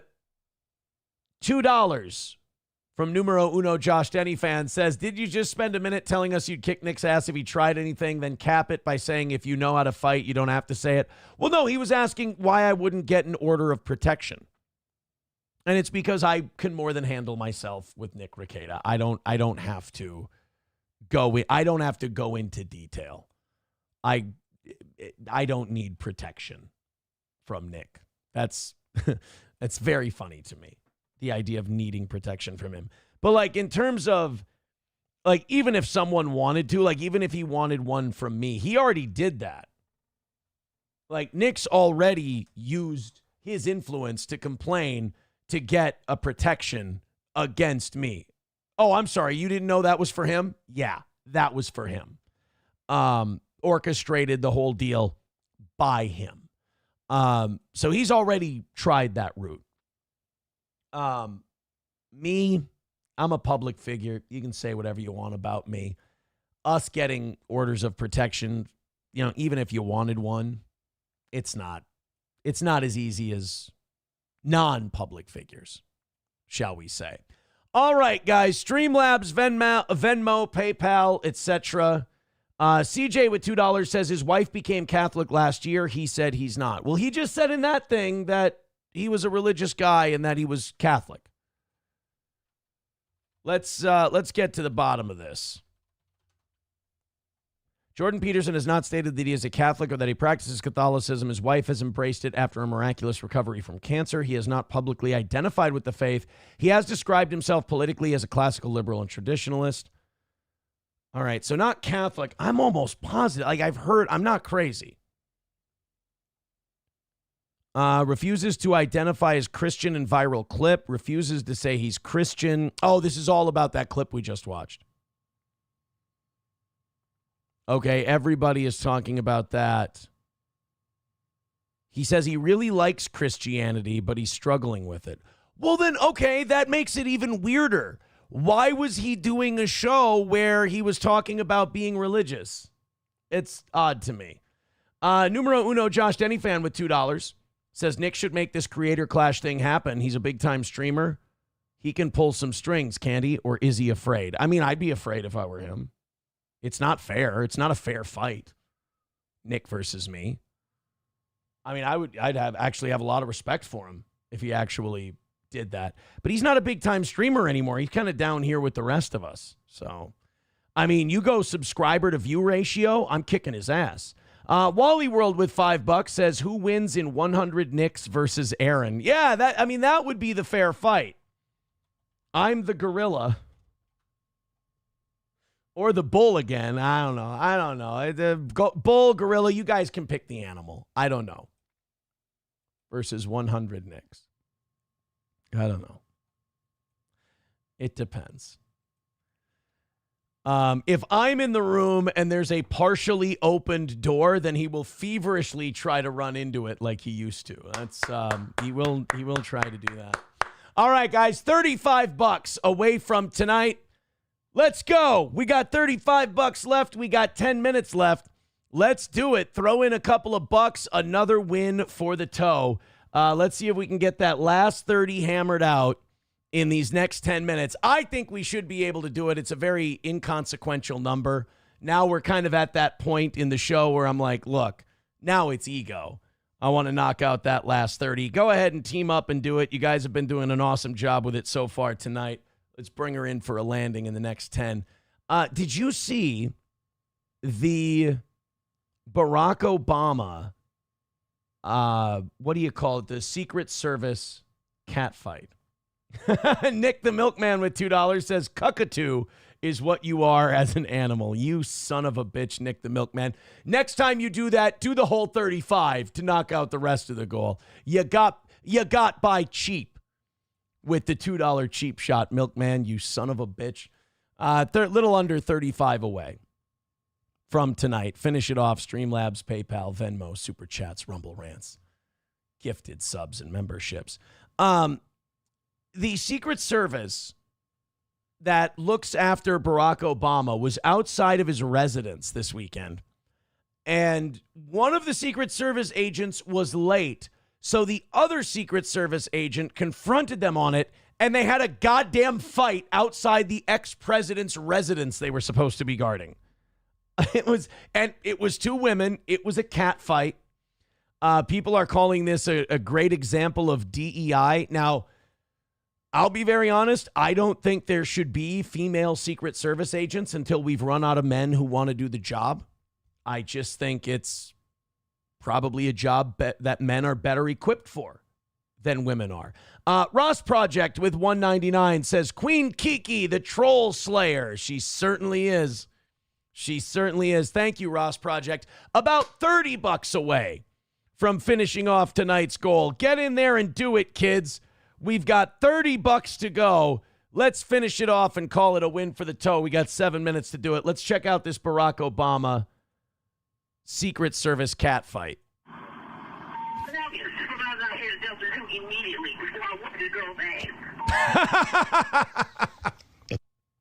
Can we get a supervisor down here immediately before I whoop this girl's ass? That's how you want your security detail talking. That's how you want the people that are in charge of you and your family's safety as a former world leader discussing their work problems. Can we get somebody down here? Who protects the protectors? Who do you get down there when the Secret Service starts fighting each other? It's never happened before. Let's go ahead and check out the video that we have of this. There they are. They're scrapping outside of the house they're supposed to be protecting. And they're not protecting mid-management for a line of health.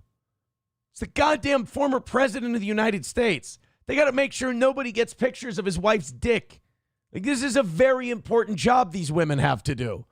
And they're just having a good old-fashioned wrestling match. I mean, honestly, if you filled a tub full of Jell-O and let them do this, you wouldn't be able to tell if this was Secret Service agents or a couple of women at a biker bar. But sure enough, the ass whooping commenced. And I don't know what it is culturally about. Maybe white women do it too, and I just don't notice because I'm a giant raging bigot. But black women love to go for the hair. I don't know what it is with the hair thing, but they love that. They love the hair. Numero Uno with $5 says, I hope you charged Keanu money for using your channel while you were gone. She saved all the entertainment for NLO, another knife in the back. I thought she was very entertaining, and people really changed their opinion on her for her 3 days doing the show. And they got paid well to do the shows. They got paid well. And they drew money. They did. They made more money it broke even because whatever they went over what I paid them, I gave them the difference. But, they drew money for the toe, for sure. $30.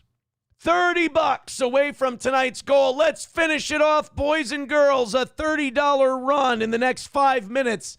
We can do this thing. We got a few more stories that we got to do tonight anyway. Oh, did you hear about Rick Derringer dying? Oh, my God, we forgot about the Rick Derringer thing. So Derringer, if you don't know who Rick Derringer is, if you go, the guy from the McCoys, you're an asshole. He's the guy who wrote Hulk Hogan's theme song. Real American was written and I believe performed by Rick Derringer. It was sad to see. I think 77 years old. He died today. Another one gone. That's not. There's our boy. I saw articles where they're like, you can't talk about Rick Derringer and not talk about the McCoys. Like, motherfucker, I didn't know who Rick Derringer was outside of Hulk Hogan's theme song. Rick Derringer and the McCoys. The fuck are you on about? It was sad. Like, people were tagging me in the Toe Boys page today.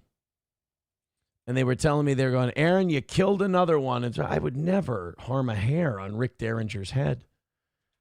I was sad to see that he went. It was really too bad, but we've lost another one. I don't know what to do. MSO says rock and roll hoochie coo. Yeah, I saw that. I don't know what that song is. They were like, he did rock and roll hoochie coo. Rock and roll hoochie who? I got no idea what the fuck you're talking about. Rock and roll hoochie. I know real American. Why? Because I was born in this country. God damn it. All right, guys, you got a couple minutes left to do $30. Let's do it. I got a couple of we got 2 minutes. Let's get a win for the toe. Let's do this thing and knock it out and call it a W. You guys have done great tonight. We've just stalled at the finish line. I can't walk away from this a loser. The morning show audience knocked it out. You guys can't lose when the morning show audience wins. It makes us all look bad. So keep it going. Let's get this 30 hammered out and call it a win for the toe. $1 from 383 Novocaine says, did you see this van explosion? Yes, we've got that on tomorrow's show. Right now, I'm focused on making $30 in the next couple of minutes so we can call this a win. This was funny to me. In Canada, college students are now having to take basic life skill classes like going grocery shopping. And not like as an elective, like one of those bullshit classes you can take to fill out your class load. No, these are classes they have to take in college right now. Aiden Garcia, a first-year student at Toronto Metropolitan University, says he has a lot of life skills to learn. Says, I don't know how to change a tire. I don't have a car at all. I don't know how to sew. Well, what are you, gay? I don't know how to do a lot of things other than cooking, Garcia said. Garcia also has questions about financial matters like interest rates, mortgages, and paying rent. You see, like, this is shit that you should be learning in middle school.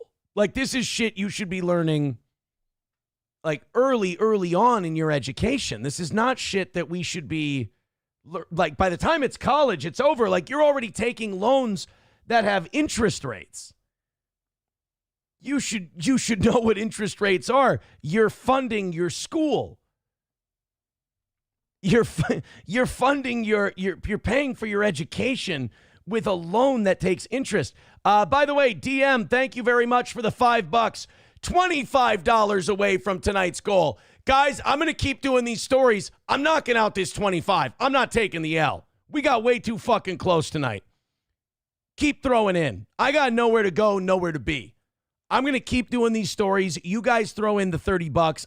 I refuse to take the L tonight. I'll work a little longer to knock out the last $25. The measly $25 that we have left. I'm not coming back from fucking vacation and then barely winning in the morning and then losing in the evening. I'm not coming off a weekend where I left taking a whole bunch of W's and then taking an L from my most dependable audience, the evening show people.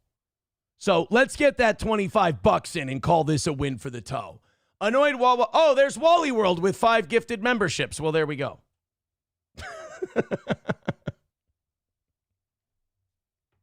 Thank you, Wally World. See you guys tomorrow, I guess.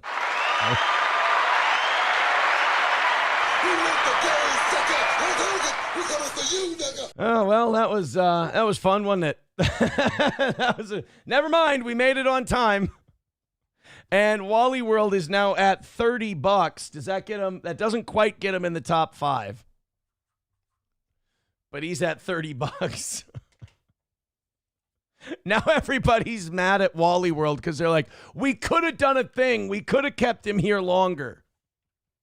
Wally World gifting 5 memberships over on Rumble. Thank you very much, buddy. I appreciate it. Numero uno, Josh Denny with $1. Says 80 cents at a time, guys. Let's keep him trapped in here. My Lost Interest says stay anyway. Let's finish this story. We can't leave in the middle of a story. That's not right. Hey, guys, promise me at 9 o'clock you'll check out our premiere of our coverage of the Citizen M Pod Awful clip from this morning. I clipped that out. It's very, very good. So anyway, this asshole in Canada doesn't know how to change a tire and shit. And before you start making jokes, I didn't have the fucking lug nut key for my tires. I know how to change a tire. I've done it many times. How dare you? This dickbag didn't know what interest rates were. My first wife, she didn't know what interest rates were when we got married. We went to go buy our first home, and she informed me. She's like, I don't. How do interest rates work? And I said, well, you borrow the money, and then and I think we got our first house. This was after the financial crisis, like 3.25%, I think was our first interest rate. And we're going there, and she goes, so how does interest work? And I'm like, well, they loan you money, and then you pay it back, and then that's the annual percentage on the money you borrowed. You pay that in interest. She goes, well, that sounds like a scam. They just charge. I go, what do you think they do? Just hand you money for free and then go, pay us over 30 years. I said, no, they wouldn't give you the money if they couldn't get something out of it. I always get surprised when people don't understand how interest works. Like, why would someone, what do you think, out of the goodness of their heart, they just hand you a bunch of money? MSO says, well, she did marry you, so it was already understood she wasn't that smart. That hurts, but it could be true. It could be true. So anyway, now some post-secondary institutions have added resources like classes and information sessions to help students learn life skills. Experts say young people, especially Gen Z, are missing out on learning critical skills because they're not given enough independence. So basically, coddling these kids is turning them into retards. University of Waterloo created an online resource called Adulting 101 in 2023 to give students access to information about household maintenance, basic nutrition, and how to navigate a grocery store, and help them manage their responsibilities and expectations. How to go to the grocery store. Do you remember the movie Private Parts, the Howard Stern movie? Remember his wife, Allison? And she worked with mentally challenged people. And one of the things she taught the mentally challenged people to do is how to go to the grocery store. That's what they're doing for college kids in Canada. They're doing for college kids in Canada what Howard Stern's wife did for mentally retarded people. Bravo. My Lost Interest says, send the class link to Nick. Yeah, right?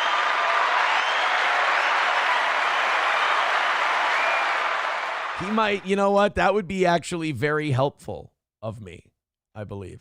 Thank you, Wally World, for knocking out our goal today. We also have another $10 that came in. Mr. Me says, give me a impassionate drunk Ricada. No 20, I'm poor again. Well, we're $10 over for tomorrow night. Thank you, guys. Here we go.